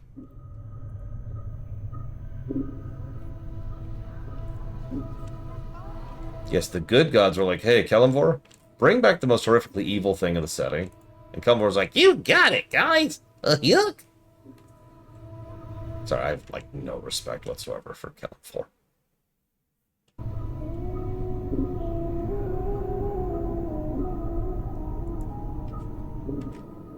I'm incredibly stupid.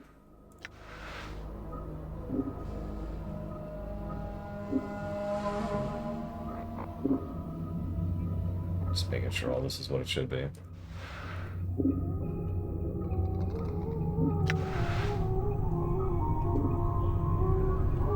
I know, if only I didn't have... Could you imagine playing this game without being able to read? Okay, I'm going to examine the skeleton carefully. Its intricate bronze armor is riveted onto its rib cage and shoulder blades with a series of iron bolts.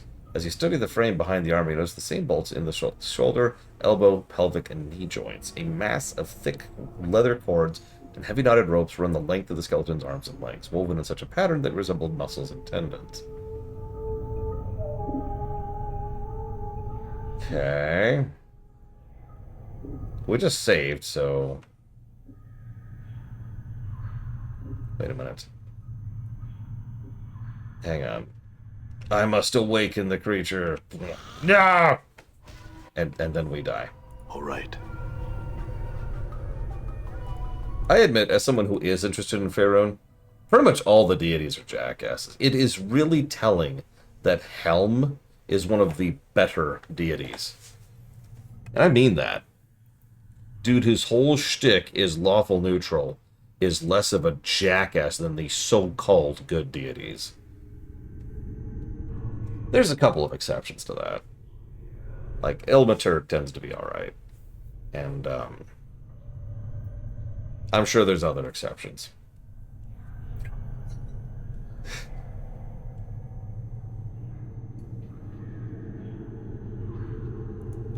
We need to kill all the gods. Oh, I do like Jurgle. Although he's obviously not really present all that often. Yeah, I've noticed that they've always kind of had a thing with the Sword Coast because so much of the popularity of Forgotten Realms comes from adventures around the Sword Coast. Not just the video games, which you notice almost every video game focuses on the Sword Coast like a frickin' laser. But a lot of the Drizzt books dips in and out of there too. So that's like two of the major sources of the general popularity, and yeah.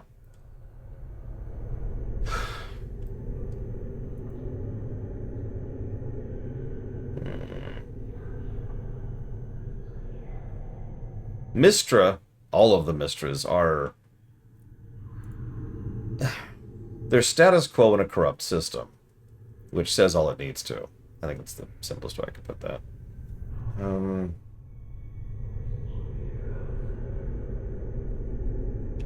Why don't I have a log?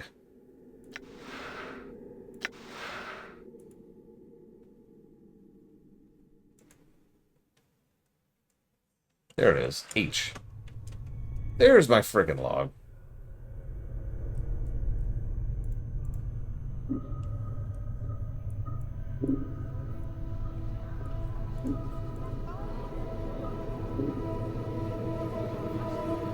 Yeah, exactly, Dream Whisperer. Not good people.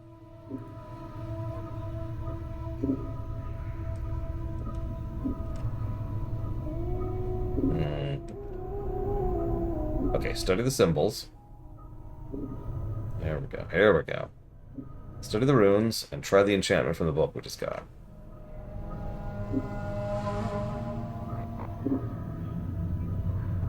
Can I dispel the enchantments? Ha! I compare them to the book.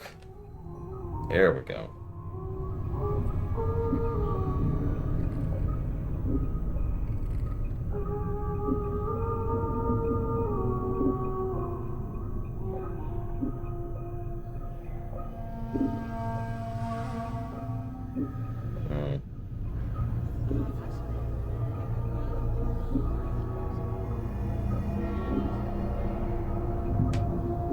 So...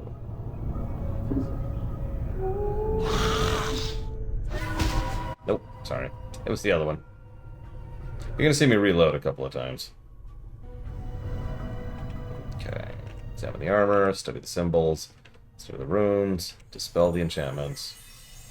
Compare to the book.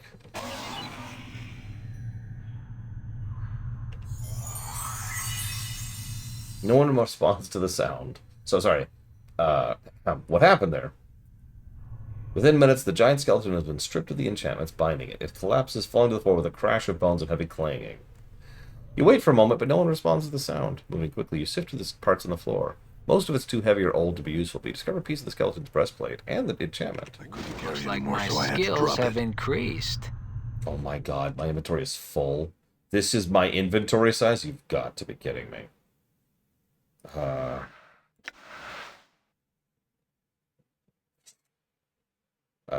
Okay, so... Okay, let's get rid of all this stuff then.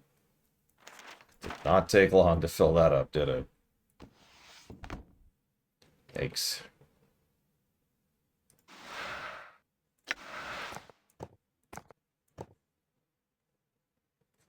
I want to hold on to that. That's vendor food. Wait, no, that's not vendor food. Sorry, Morte. Time to get rid of your fiance. Keys stay until they're unused. That's good for stabbing. Let's just put up there to save space. That's for vendoring. Keys stay, etc. That's probably a vendor thing. Although, actually... It's a D6, speed 6, weight 6. We'll probably toss that. Keep the book, obviously. Keep the plot knife. Rune of Lesser Warding. Invokes armor. Teaches user armor. Requires wizard. Interesting. Okay.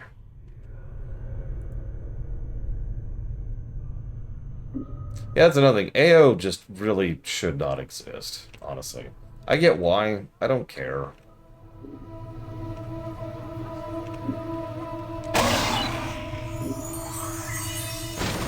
I'm gone. Just gonna keep getting some experience here while we're here. Don't mind me. AO is the overgod of the Forgotten Realms setting. He's a dick.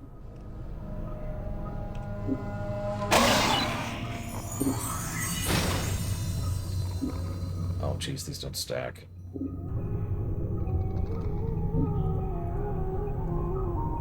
Well, whatever, at least I'm getting experience each of these I kill. His job is to be like, no.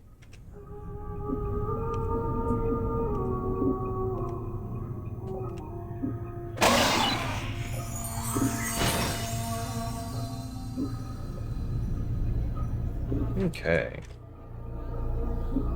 Shielding, armor, warding, and lesser warding. Too shabby. Put all those over there.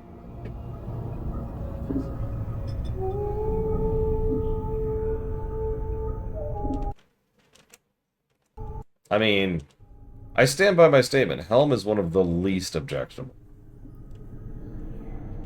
And that's not saying anything good about him, you know what I mean?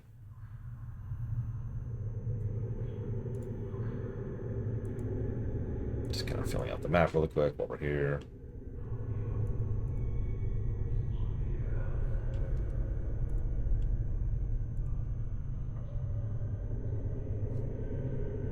Yeah, I know, right, Valerian? Okay, I think that's everything here. I think we can actually leave now. Nope, there's one more thing we can do really quick. Just to get a little bit more experience.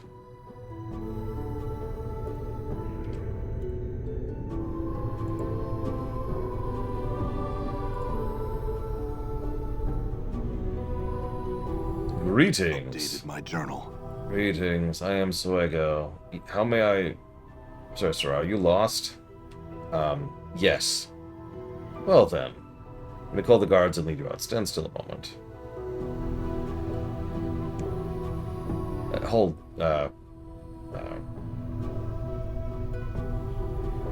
Okay. I'll wait. Aw. Okay. Looks like my skills have increased. Fine. We'll level you, thief. He's actually a fighter. Of course a talking skull is a fighter. What else would he be? I'm gone. No, they're not that evil, Zeiss. Very few fictional creatures are that evil.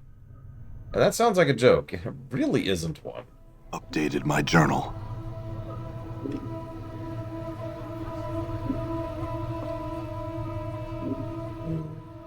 I was here to see someone. Adon. Does he work here? Adon. I must have misspoke. What's your business here? I could stab his neck.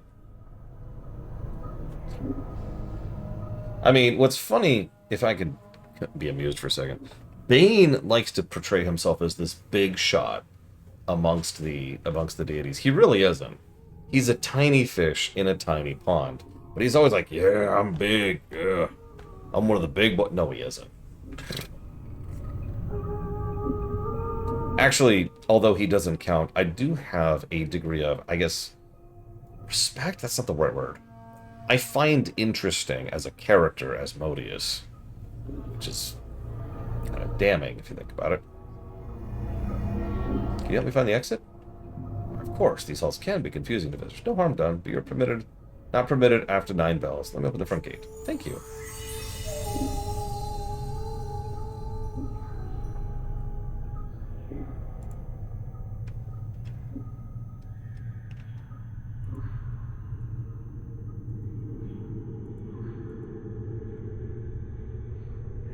Pause. Pause. Pause. Pause. Pause. Pause. Pause.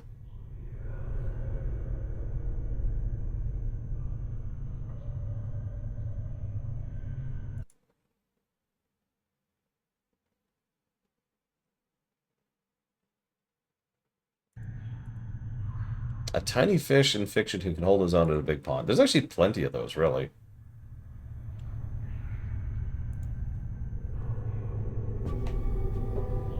Like, honestly.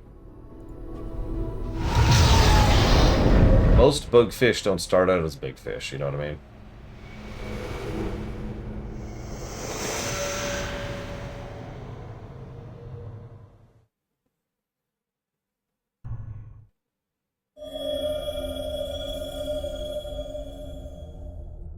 Joker. Yeah. All right. Ooh, money. Vaxis, if you're reading this, you've undoubtedly failed in your task and been forced to use the escape route I arranged. I told your little disguise video was ridiculous. In any case, you need to lay low for a while. The dustmen may be eluded, but they're not fools. They'll certainly seek retribution for our intrusion. I've left you some coins. Use them to secure a hiding place in the hive, preferably in the Ragpicker Square.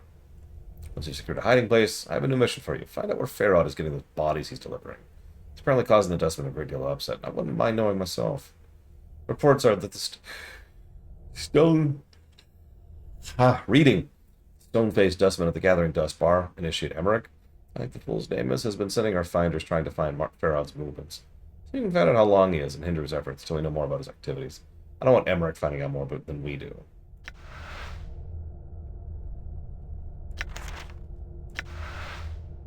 Interesting.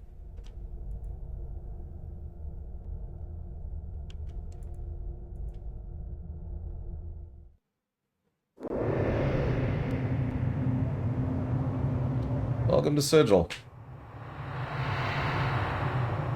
City of Doorways.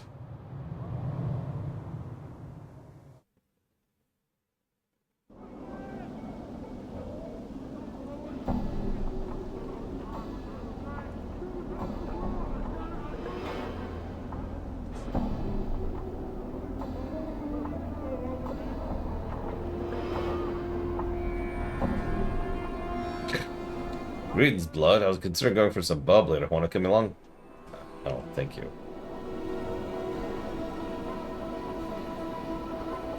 Hates it here. Wish I made enough jink to leave the hive for good. Take me advice, Cutter. Get out while you can. I'm gone. Some poor balmy chit ratting and scampering the other day. When she hadn't starved, I got myself killed, out as she is. Dustmen stay out of the taverns of the hive, except for the gathering dust. It's the only one but the dead in there. Honestly, Batman himself would probably qualify.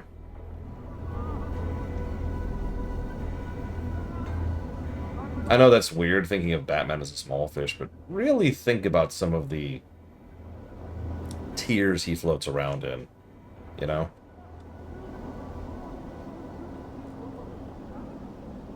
Yeah, he's just a dude. He may be a dude at the far end of the bell curve, but he's still just a dude.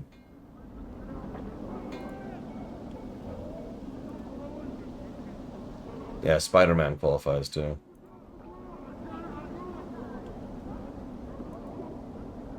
Fill out the map a little bit while we're here. Oh, here's the mortuary.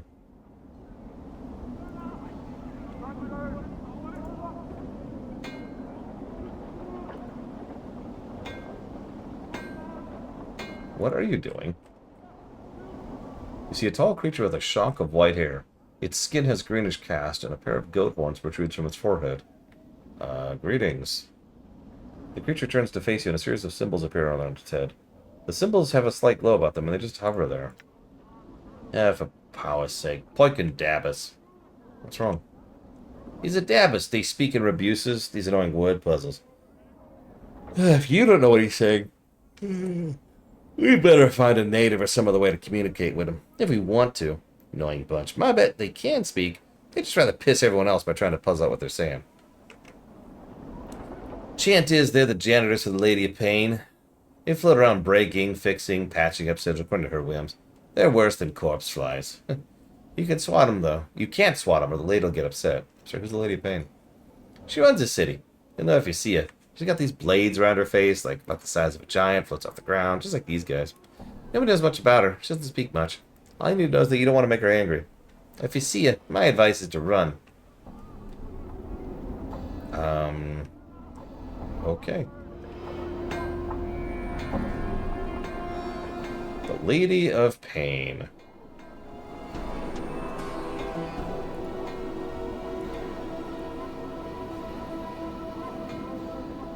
Yeah, honestly, I tend to dislike characters like that, too. As my Neverwinter Nights 2 playthrough showcases. She's probably one of the better executions of that archetype, though. And if everything is with us, we will never actually interact with her in this playthrough.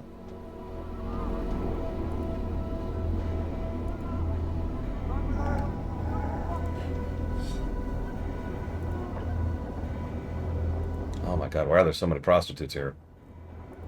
Don't ask that question.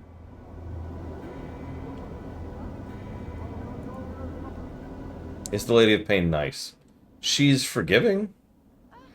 I've never seen something so ugly I've not. Hello, Anna. Hi, Cough. Greetings. I'm looking for someone named Farah. Do you know where I can find him? Well, you might. I might know more if you just sweeten the question, eh? Chink chink, eh? Chink chink. She means money. Oh. Well, what the skull said. Hard coin. Alright, how much? How much is it to you now, huh? Well, I ain't got all day, I haven't. 20. Alright then. Look from the alley skyward from the mortuary. That's the south and west of the mortuary.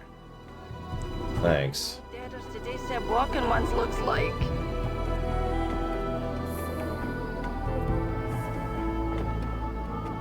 I mean, we only get to survive one interaction with her, Crazy Horse. Maybe it might actually qualify.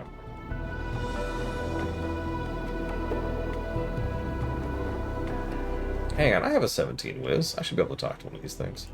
Got a dusty.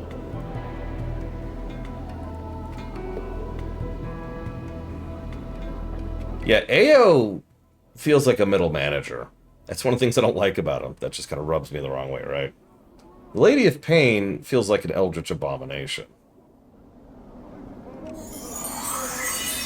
You ask the Deva several questions, trying to get a feel for the robusses that appear above its head. It's extremely patient throughout your discussion, giving you easy sentences to translate. After a few minutes, you start to get the hang of it, but it feels like you've done this before. Maybe you could help me. You're not going to ask about the Lady of Pain, because I'm not an idiot.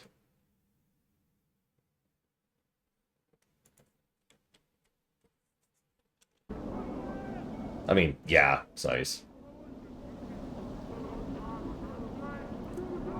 So, what are you doing? I tend to my duties. Good. Who are you? I am a Davis. Very well. Exactly identical so far, Spartan, which makes sense, given the development time. Oh, that's actually an interesting question. When did Fallout 1 start development? It had to have been before this, right? Oh yeah, way before.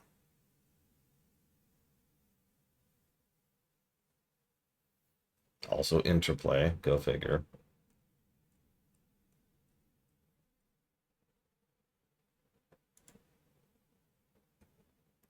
So technically started development in 94, but functionally started development in 95. So Fallout started development 2 years before this, and that's 90s years. 2 years was a huge gap in the 90s. Yeah, as I say, Fallout 1 is... we talked about this during the Fallout 1 review. Fallout 1 is, in every way that matters, the first CRPG. Everything before that was a little bit different, or a little bit crude, or, you know, not really worth considering part of the genre yet. That's how it goes for every genre, really, when you break it down.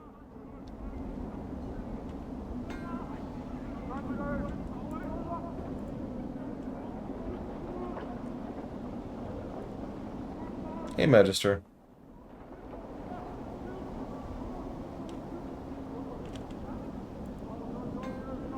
Yeah, trendsetter. That's a good way to put it. Very technically, you could say that CRPGs predate it. We have Wasteland, obviously, which was 88, and the Gold Box series, which predates it by several years. And before that, obviously, we had the Turbo Olds that were, you know, technically not even RPGs, which go back to the 70s. But no, Fallout 1's the first CRPG. It codified what that genre means.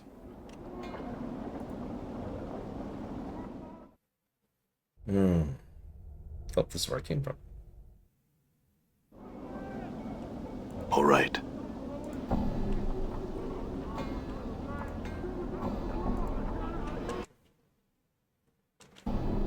Ooh, there we go.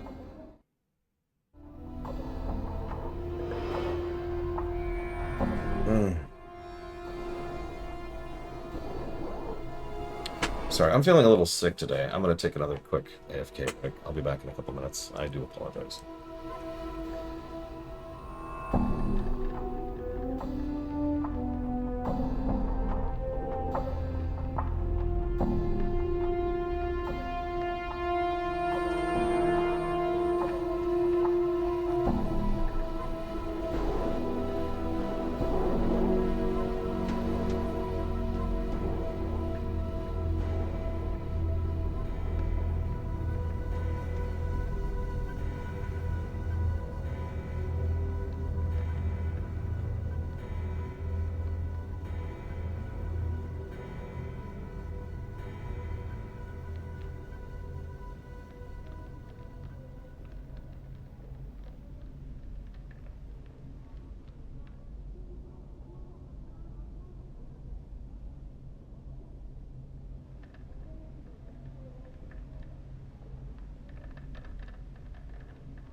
come on, let's shake a leg.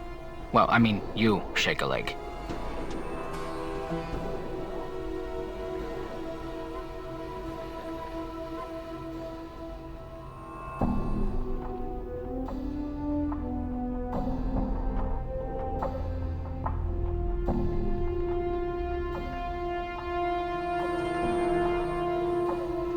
Oh, come on, let's shake a leg.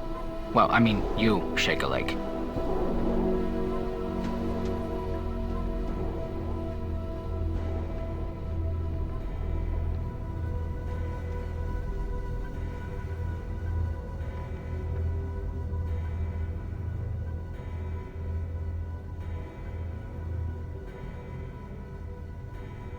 What's the holdup?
Oh, come on, let's shake a leg.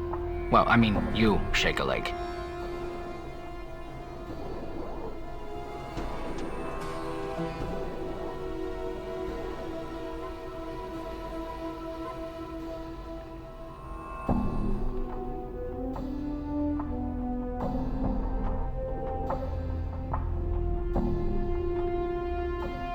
What's the holdup?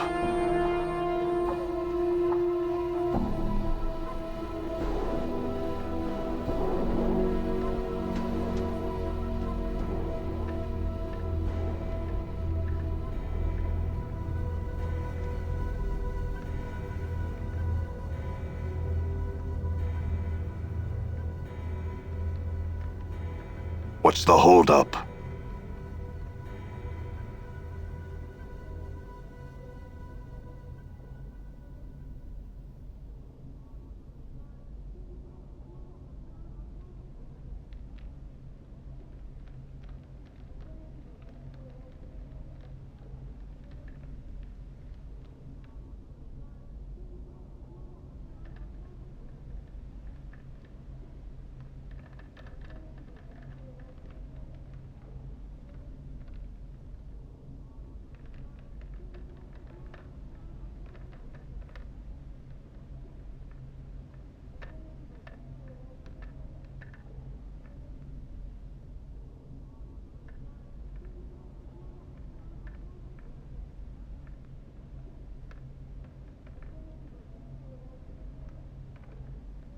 Oh my gosh, is it?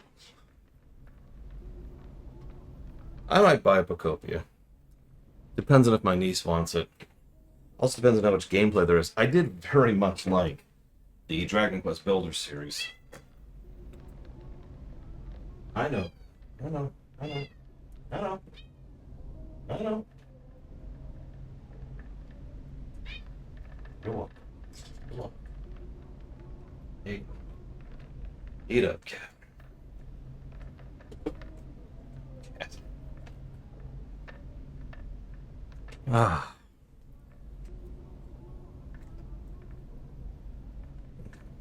Okay. Okay. Decided to make sure I don't miss anything. I'm gonna have a guide here. That's a terrible thing. I don't have a... We'll do that. Okay, so let's talk to you. Done. This woman looks to be in her middle years, and her hair has streaks of gray running through it. Lines of worry crisscross her face. As she sees you, she seems torn between asking to leave and calling for the man at the table. Greetings. You'd best leave, for I call me husband. I won't take kindly to having you barge your way into our home. If you're going to call him, you would have done so already. I have questions for you. I have not the time. Do not trouble with such things. Are you all right? Me? Oh, I. You'd best leave. My husband's not himself late. You'd best not provoke me, because it's... What's wrong with him? He's been out of sorts. Touch of the cough, maybe. Okay, what's really wrong with him? I think he's done something he regrets. I think he signed one of the dead contracts.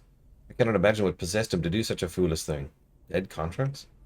The dustmen, they have contracts that give them the right to someone's body after they die.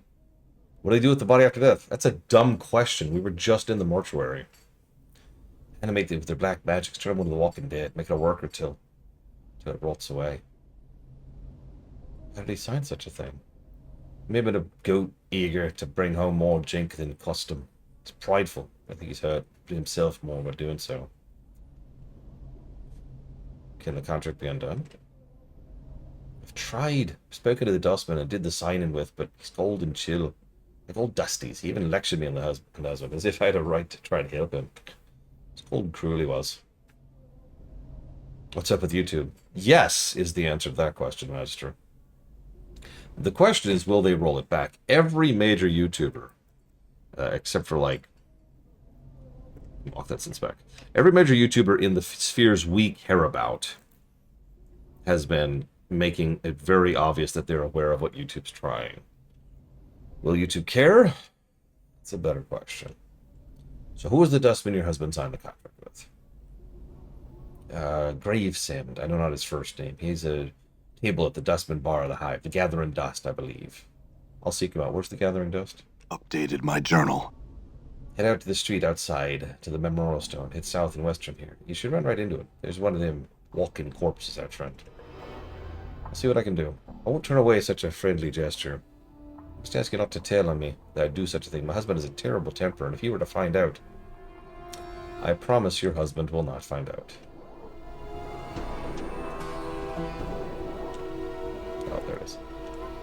Turn to a husband. Hey! Hang on, let's see if we can swear in a video.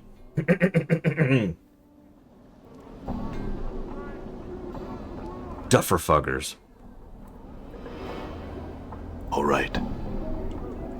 Did it work?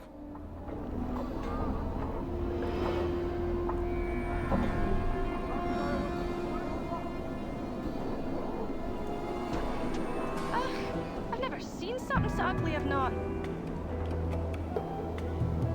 Fiddlesticks. Horse swallow. The filthy-looking corpse is in sad shape. Its shoulders are slumped, one of its legs is broken, causing it to lean to one side. Stains cover it from head to toe. Judging from the smell and the texture, the stains run from rotten fruit to mud to bird droppings. Graffiti has been carved into its body, and several notices have been nailed to its chest, back, and head.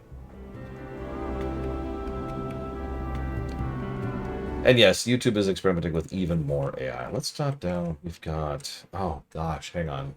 When do we think the intro ends? I would say it ends when we leave the mortuary. Similar to how, to use a specific example, in Baldur's Gate 2, it ends the moment we leave Irenicus' dungeon. Thoughts? Because the mortuary is not a small chunk of content. Not really. And it's got multiple routes and blah, blah, blah, blah, blah, blah. So let's jot down... Oh, gosh.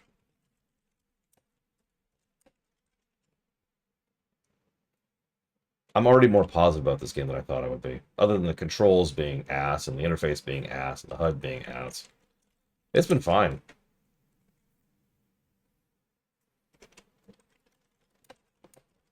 98, I believe, actually. Hang on.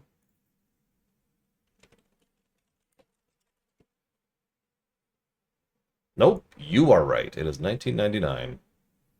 I am very wrong.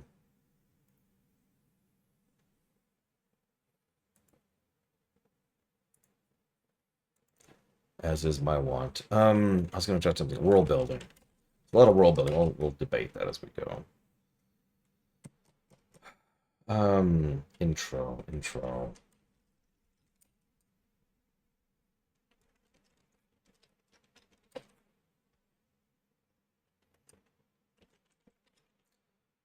Yeah, by the way, 98, 99, and 2000.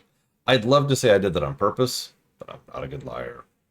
I told you, I didn't deliberately pick 3 games that were within 3 years of each other, and also, are all RPGs when I picked the games for this block. But this is the era. This is Primo Dread era right here.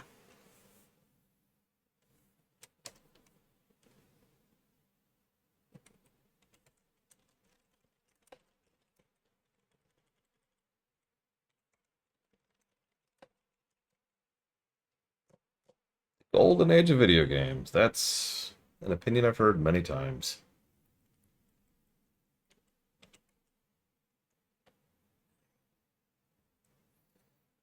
I wanted to get him over with on Falkenstein.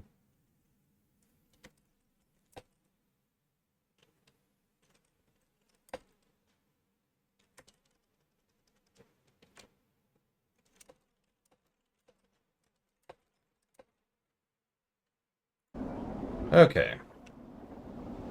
Let's examine the corpse. Examine the graffiti. And examine the corpse. Try out the cobblestone. There we go. Whatever was inside the head turned to ooze long ago. Gross. Back to the notices. Let's see.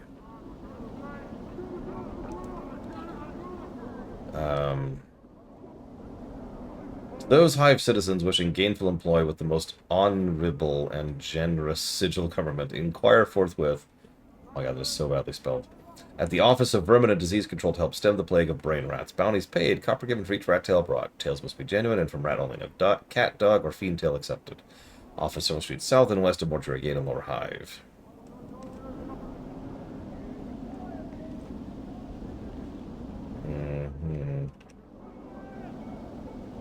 I say smoldering corpse bar. The zombie immediately jerks his left arm upward and points to the southeast. Then falls back with a thud. Reminds me of a job I once had. Well, I mean, without the arms. How does this work with the other notices? Official notice. The order of the Judiciary Council, and in accordance with the citizenry of Sigil, let it be known that those defacing the registered servant of the dustman, either by graffiti, malicious attack, or posting notices, will constitute felonious assault, and the perpetrator will be answerable for vandalism of said servant. The silver... So, I actually lined it up pretty simply. The Silver Age of video games was the early NES era. They were still figuring out what games are, and what games were, and how games work. There's a lot of experimenting and a lot of, frankly, bad games, but you can start to see the ideas of good gaming, right? Things that we've carried forward to this very day in terms of game design happened in the Silver era, in the early NES era. Before that, of course, is the Bronze era, the era of the arcades, and the era of the Atari, which, led immediately to the crash. And then, 16-bit era is the golden era. And then, frankly, repeat that again. Early N64 and early PS1 are by all in parts the silver era again. I would say I think they kind of skipped over the bronze era. So we got like another silver era as people are figuring out this newfangled 3D stuff.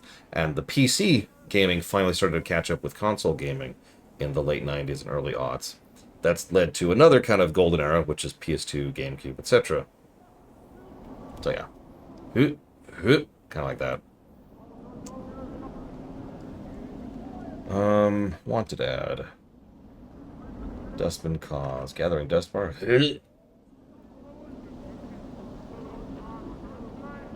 let's look at the graffiti. Pharaoh. Updated my journal. The zombie jerks his left arm upwards and points far to the west and downwards. I see. Thanks, Mr. Corpse Man. Alright, so we've talked to him. Let's see here.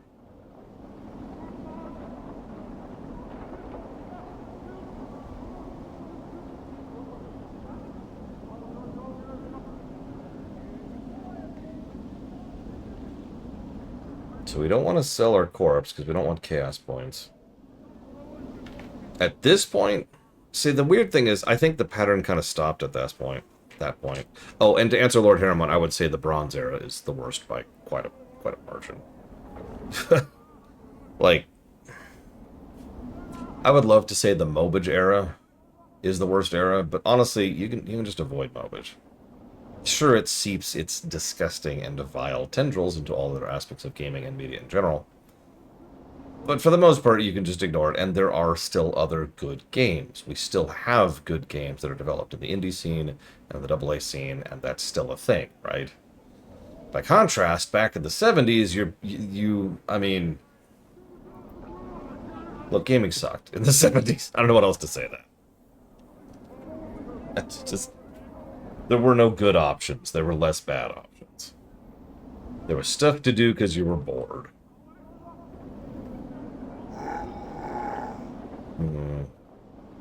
So we don't want to sign any contracts because we don't got chaos points. So...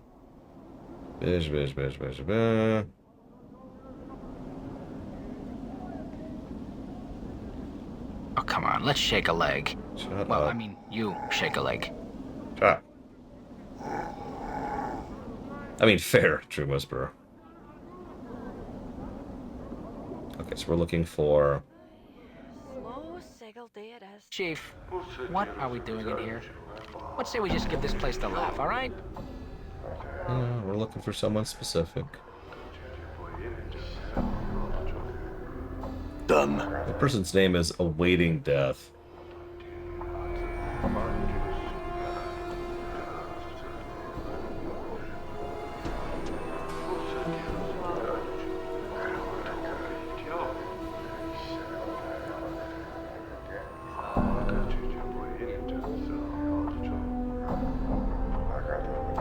Yeah, most people in general would agree that the PS2 era, the second golden era, is the best era overall. Alright, seriously, where's this guy? There he is. Staring right at him. For the record, I do not agree with that, because now exists. Greetings. Well met, traveler. You look like one who's just getting their sigil legs about them. Pardon me, if we met before, your face looks familiar. No, or at least I don't recall you. Maybe I was mistaken. Well, no matter. How does it make Mortai Graveson may help you? Do you seek the contract, perhaps?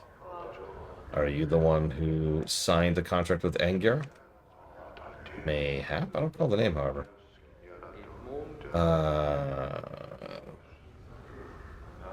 True, Crazy Norse. Computer games honestly follow a very different path from console games, all things considered. And yeah, I know what you mean, Damashi. The on-disc DLC era was weird. Everyone got hit by that, too.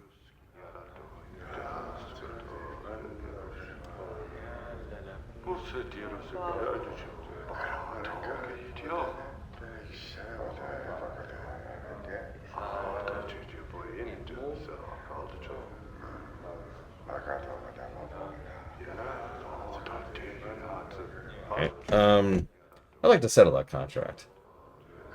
It's impossible. Contract signed, settled, and binding.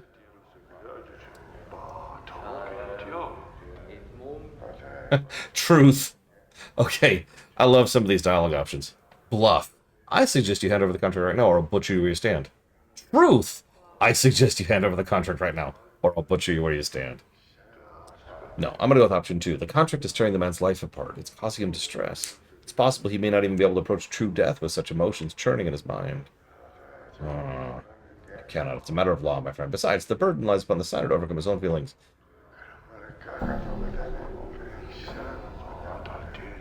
So you're saying you'll deny him true death for the sake of a piece of parchment? Look, it is not how you're making it out to be. You obviously hold the philosophy of the dustman in contempt to damn a man's soul over a piece of paper. Do other members of your faction know how you conduct in this card? If they don't, they soon will. He opens his mouth and then closes it and then opens it. By the Nine Hills. Wait here and keep your bone box latched. Few seconds later, he returns holding a dusty piece of parchment. Here, all for a man's peace of mind. Now be gone and nettle me with your preachings no longer. Bye. Yeah, slop has always been a thing. Everyone, you need to remember, we talk about good ages and bad ages, but honestly, the metric I tend to use for that sort of thing is I'm gone. relative quantity of quality. There's always slop, right? PS2 era, tons of garbage on the PS2. SNES era, tons of garbage on the SNES era. Right now, tons of garbage on Steam and the Switch and all that, right? We have never left Slopville, right? It has always been a thing. The question is, how much of how good do we have? Oh, I remember the asset flips. There were some really interesting ones in that, but yeah, for the most part, oof. So, I got your contract. Oh, by the powers, you must be a deva in disguise to do such a thing for someone you barely know. Expect something in return. I'm just kidding here. Have the contract. Updated my journal. Nay, if you could show me the husband the contract. Say you got it from him, but don't say how. I'd appreciate it. Okay. I mean, the world is going directly to hell von Falkenstein. But the goal is to not think about it as much as possible. The man looks haunted. His eyes are half lidded as if he's had trouble sleeping, and his hair is long and unkempt. His beard is flecked with bits of dead skin and old bits of food. He doesn't seem to notice you. Greetings! Won't be your business to barge into me house. Get! I'll send you back to whatever grave you came from. I spoke with your wife. I'll kill you. Try me. Actually, hang on. I got your contract. For a moment, he seems at a loss for words, and his temper quickly resurfaces. Where'd you get that? By the powers, you best tell me. I took it from a dustman named Mortai. It has your name on it. Ugh, nostalgia. Engyar can't seem to take his eyes from the contract. Did you bring it to me to ransom it? I tear it up on the Updated spot. my journal. He follows the bits of paper as they float to the ground with a desperate look. He shudders slightly and straightens as if a great weight is lifted from him. Nothing's free, not in the hive, Cutter.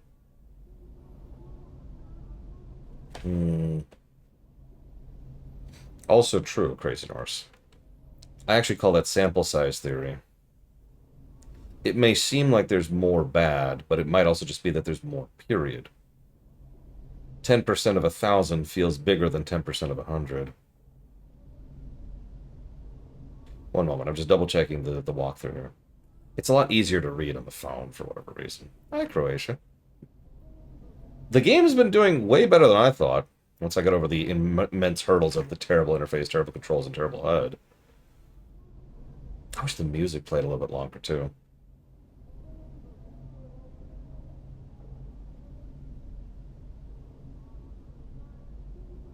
Okay.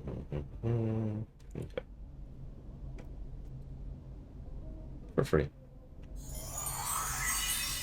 His expression crumbles. He looks tired of fighting his good fortune. I used to pray to the right powers this past half month. Give me thanks, Cutter, for whatever it's worth. Actually, I do have some questions. I'm looking for a man named Farod. Aye, that be a name known to me. Not a fond name it is. What can you tell me about him?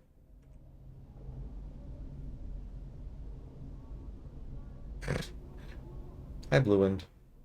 Yeah, no game-breaking bugs. Yet. He's one of the collectors, and one with a long shadow. There's quite a few boys at his beck and call. He may or may not be the Lord of the Realm, but he's not a smart one to tangle with. Collectors. Human vultures, jackals, hyenas, filthy burks who ain't got a shred of dignity. Most of them have their kip in Ragbecker's Square. Gather the dead, scuttle everything worth seeing from their bodies, sell them back to the dusties at the mortuary. Why do they do that? Dusties pay for bodies. Helps keep the streets clean when the rains aren't enough. Do you know where I can find him? Updated my journal. Aye, but I wouldn't be dealing in favor of fertility. One of me kin fell in with his lot a few months back and spilled some of the dark old Farod. To hear tell, Farod's actually got his kip buried somewhere under Ragbecker's Square. To get to it, there's some kind of portal you need to jump through while carrying some junk in your hand. I think I got some junk earlier. Thank you. And don't sell your body. You actually have asked that question before, Gum Gum. The answer is no. No one's above the law. Updated my journal.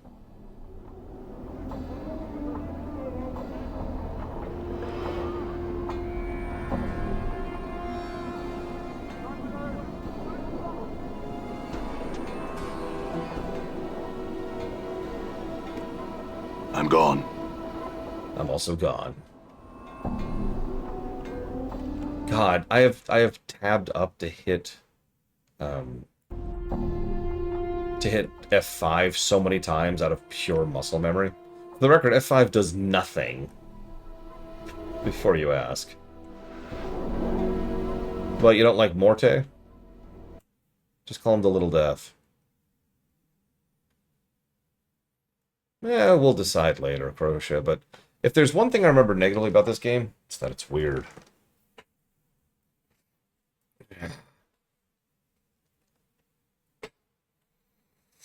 Okay, did all that. Okay,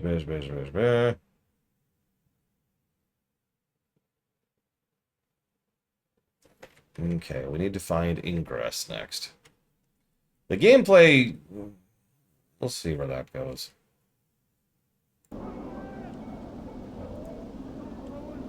I mean, honestly, if you asked me, the golden age of gaming is right now. But before now, like if we're picking something from the past, I would say... Oh, here we go. I'll just do this. Somewhere between 91 and... Let's say 97. Somewhere in that range.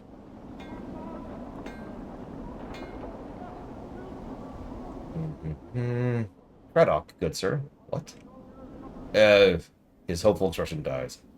Thousand apologies, good sir, if I give an offense. I'm called Bane the Sender, third child of Debane the Sender. One of many runners at House of Senders.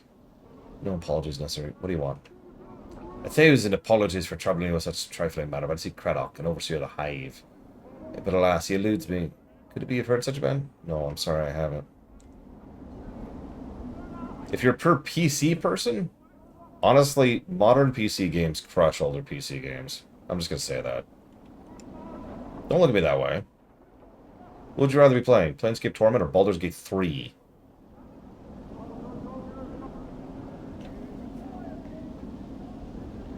Crusader Kings 1 or Crusader Kings 3? Warcraft 1 or StarCraft 2? I could keep going. There are exceptions, but I've actually noticed this trend. Most older PC games don't hold up nearly as well as older console console games do. There are exceptions, Civ 5, for example. But at the same time, to stretch that a little bit, would you rather play Civ 1 or Civ 7?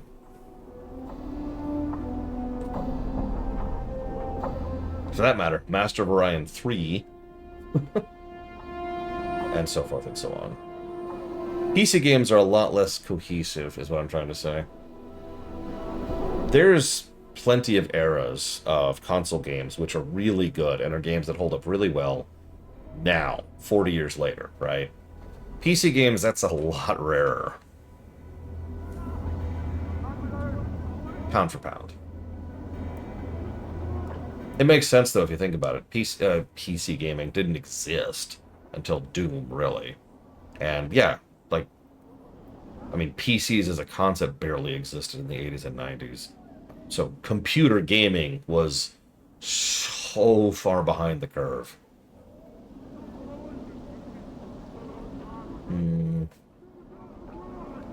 Sure, I'll help look for you. Yeah, exactly, Mook. Like, PC developers, in many cases, just kind of like, we've got a whole keyboard of buttons, let's just go for it. Console developers are like, okay, we've got 5 buttons, what do we do with them? Shortcuts. Shortcuts were actually designed pretty much exclusively in console gaming initially because they had to be, because they only had so many buttons. The shipment must be cursed by the 3rd day or there'll be a penalty. Full credit will know the shipment is. Okay. He's a giant monster of features, overseer of the hive. Okay, thanks. Updated my journal. Updated my journal. Yeah, RTS games is another perfect example of that. We certainly have plenty of old, good RTS games. Age of Empires 2 comes to mind. But how long did it take to find an RTS game that wasn't irritating to some extent? Another. That didn't have giant asterisks to... Oh yeah, I love that game. Punk.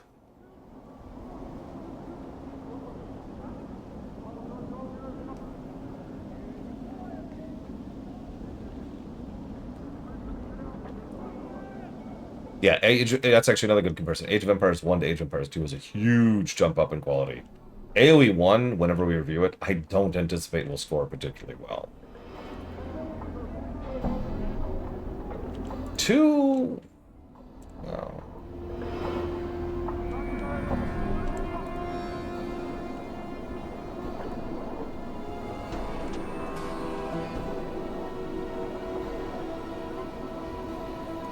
I don't feel like sleeping with you. Please leave it alone.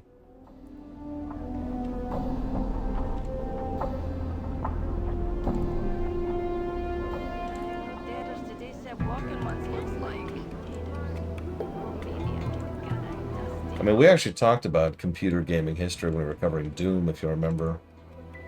Doom was actually considered really widespread because it spread like crazy across... There she is. The universities, which is where most of the gaming computers were in the States at that point in time. Hell, I actually related a story from myself, how I first played Doom at the office on my dad's friend's computer. Updated my journal. Why is your right hand a fused lump of flesh? What do you want from me? We actually talked about this during Gothic as well, actually. You want me to leave? Not leaving this city, so I'm not. I can't. Troy, it's not a city, it's a prison everywhere. Everywhere? There's worlds, there's... Her eyes gleam madly. Plains that be sinking sands, fields thirsty nettles be, sightless worlds where your limbs are given life and hate, cities of dust whose people are dust and whisper and ash, the house without doors, the twilight lands, the singing winds, and shadows, the terrible shadows there be. I'm sorry, what are these places? Where's them places? There's here, doors, here to everywhere. She's not raving lunatic, she's actually speaking quite literally, by the way. Like I said, weird. You're not knowing this? Tell you I will. Be aware every space you walk through a touch in this thrice-cursed city. Doors, gates, arches, windows, picture frames, open mouth of a statue, space between shelves, any space bounded on all sides. They're all doors to other places. Yeah, that's why it's called Sigil. It's the place where everything connects to. That's the whole point of it. Every door has a key, it does, and with this key they show their true nature. An arch becomes a portal, a picture frame becomes a portal, a window becomes a portal. Sometimes what's on the other side takes a part of you as a tithe. What are these keys? Keys, the keys number as many of the doors of the city. Every door, a key, a door. The key is anything. It can be an emotion, an iron nail held between your second and fifth fingers. A thought about 3 times. Again, weird. Updated my journal. Yes, can't leave, can't... How did you get here? Updated my journal. Came from a place else from here, almost a life ago. Hummed a tune by a glade with 2 dead trees that fall together. A brilliant door opened in the space between the crossed trees. Showed me the city on the other side. I stepped through and ended up here. Why can't you go back? I tried. All doors lead to other places. Went through thrice 10 portals. Some a purpose, some an accident, some of them are right. Can't find a way back. There must be a portal that could take you back. Can't even leave here, this square.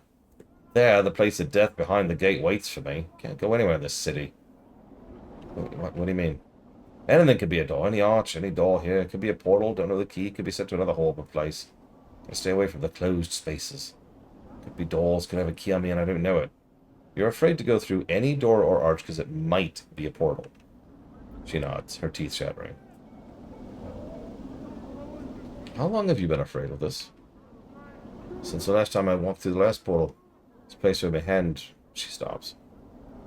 Since my 10th turning. I'm in my 10th turning now. 30 years? You haven't walked through any door in 30 years? Her vision seems to clear slightly.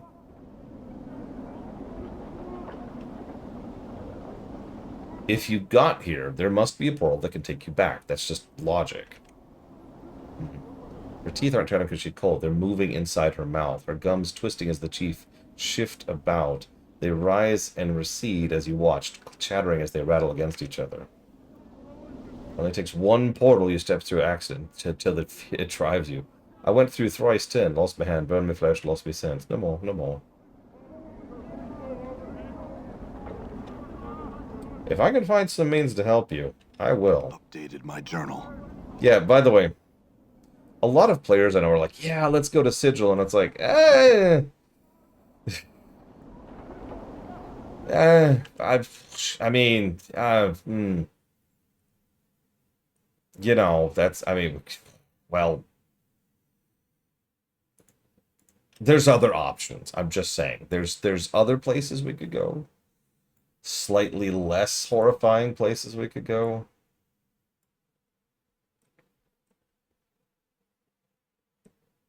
One second, I need to write down a name.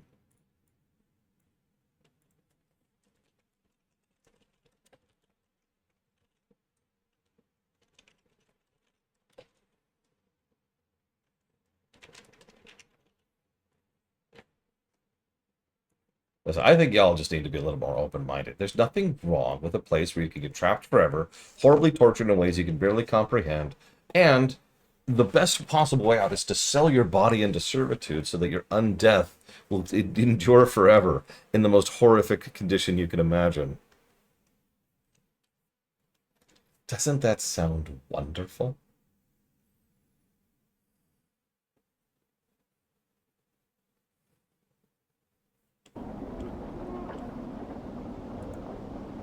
Hello, Evo.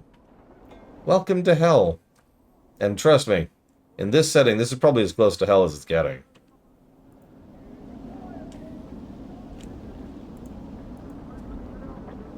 The man looks to be in his middle of hiding years. He's stout with a thick, bullish neck. I'm not reading those. Greetings! There's room, Kata. No need to ask my leave to stand here. Actually, I was going to ask what this monolith is. It's a tombstone for the plains. Graveyards, and the names are scratched in the rock. I hope my name's the one that split this stone in twain. Quentin, right there, hammered in just hard enough to send the damn thing crashing down. I'm sorry, a tombstone for the plains? Aye, the dusties scratched the names of the dead on this monument here, on the walls of the place. Not enough space by my reckoning, but no matter, they do their best. Can barely read half the names. What are you doing here? Reading the new arrivals. Try and find a new one every day. Trying to remember if I knew them. I'm old. They record the names of all the people who died here? Oh, yeah, they scratch them in the rocks, scratch them in the walls. I don't know why they take the trouble of counting the dead. The Dusties have more care for the living. The living? Oh, you know, the dustmen mourners. They aren't mourning the dead, they're mourning the living. Can barely get a word in edgewise without asking to mourn some poor living Burke for you. Why do they mourn the living? Well, you got me there, Cutter. I want to put the question to them. Seems the dead are thrice worth the pity of any poor soul living in this pit. Every name on there is blessed in me book. Did you ever know anybody who came back after the name was put on there? You mean back from death? Not a one, Cutter. Everything that lives dies. It's the way of things. Still, considering the planes go on forever now, I suppose everything's possible. Uh-huh.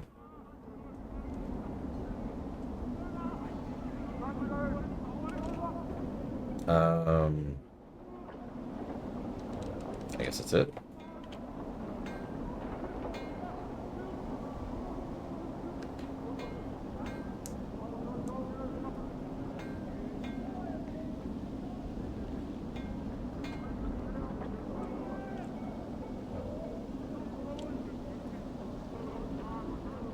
Greetings. I would speak with you for a moment. I am here for one who has lost another. Adon! Thank you for mourning Adon. Om, om, om. Yeah, reality is pretty thin here. One of the things I keep doing, very on purpose admittedly, is willing someone into existence.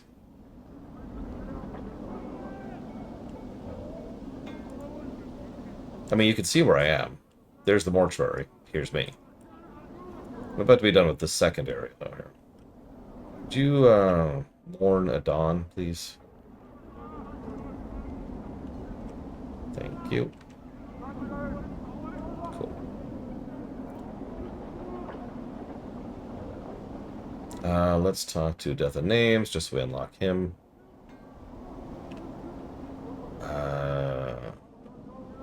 I don't know my name. No name, no name. Can't help you. Need to give a name if you want to see where it died. Updated my journal. Give it a name when you're born. Give it back when you need it no more. Death of Names, Death of Names.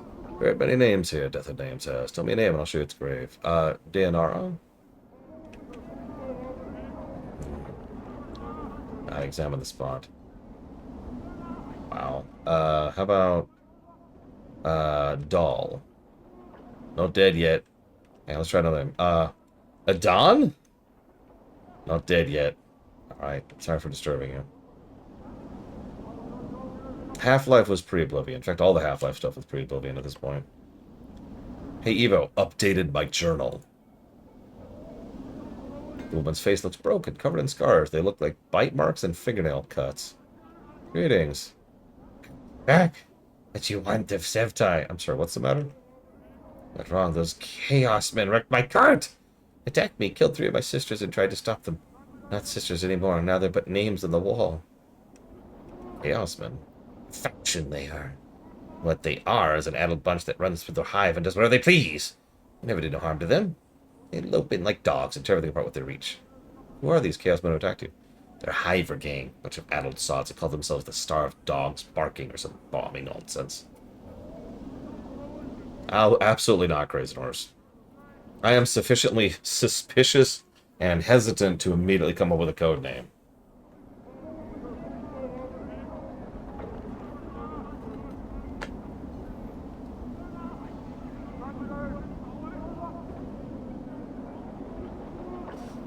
This action was very unjust. I will choose the good action and gain lawful points. Pop a earring in your purse if you pen 3 of those thoughts. I will see to it they're put in the dead book. No, I'd probably never go by Lore.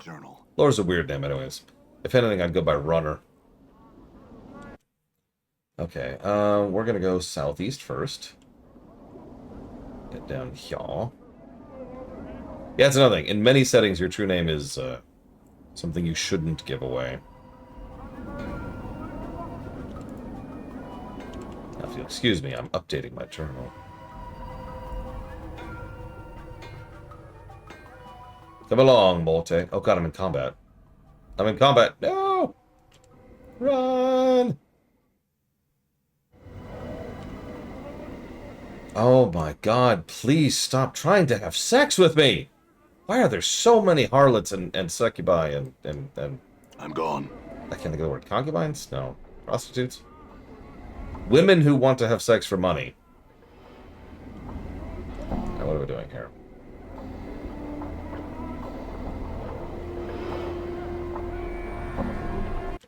Maybe want to is a bit harsh. Have you got the kid?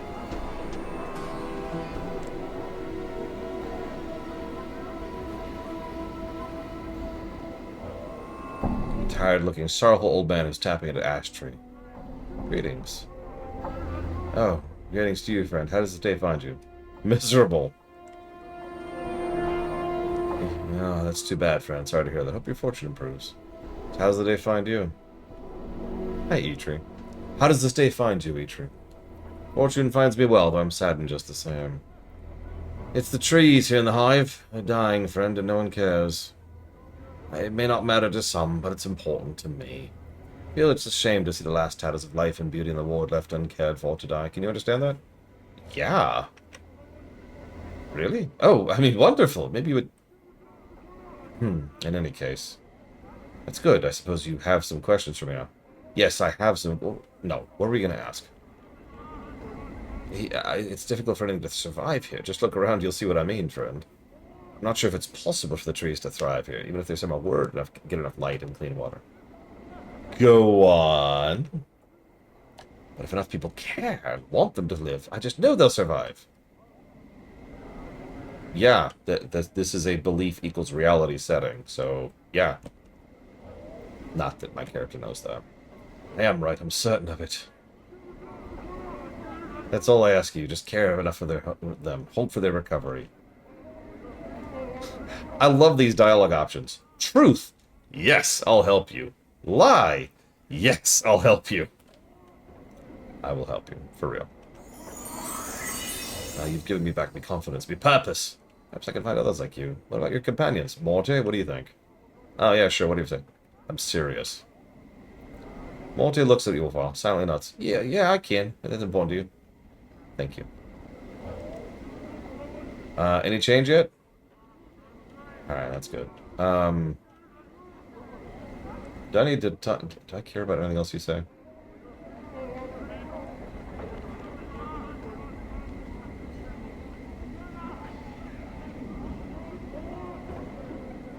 Nope, we're good. Peace. Work. Just see one of these, eh?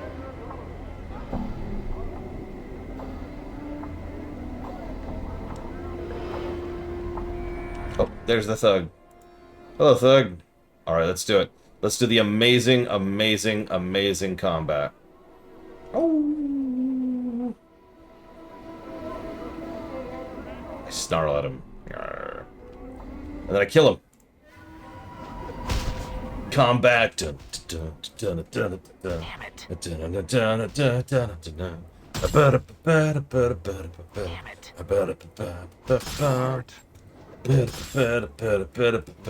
Oh, we're dead. Death's come for the bill. Now what?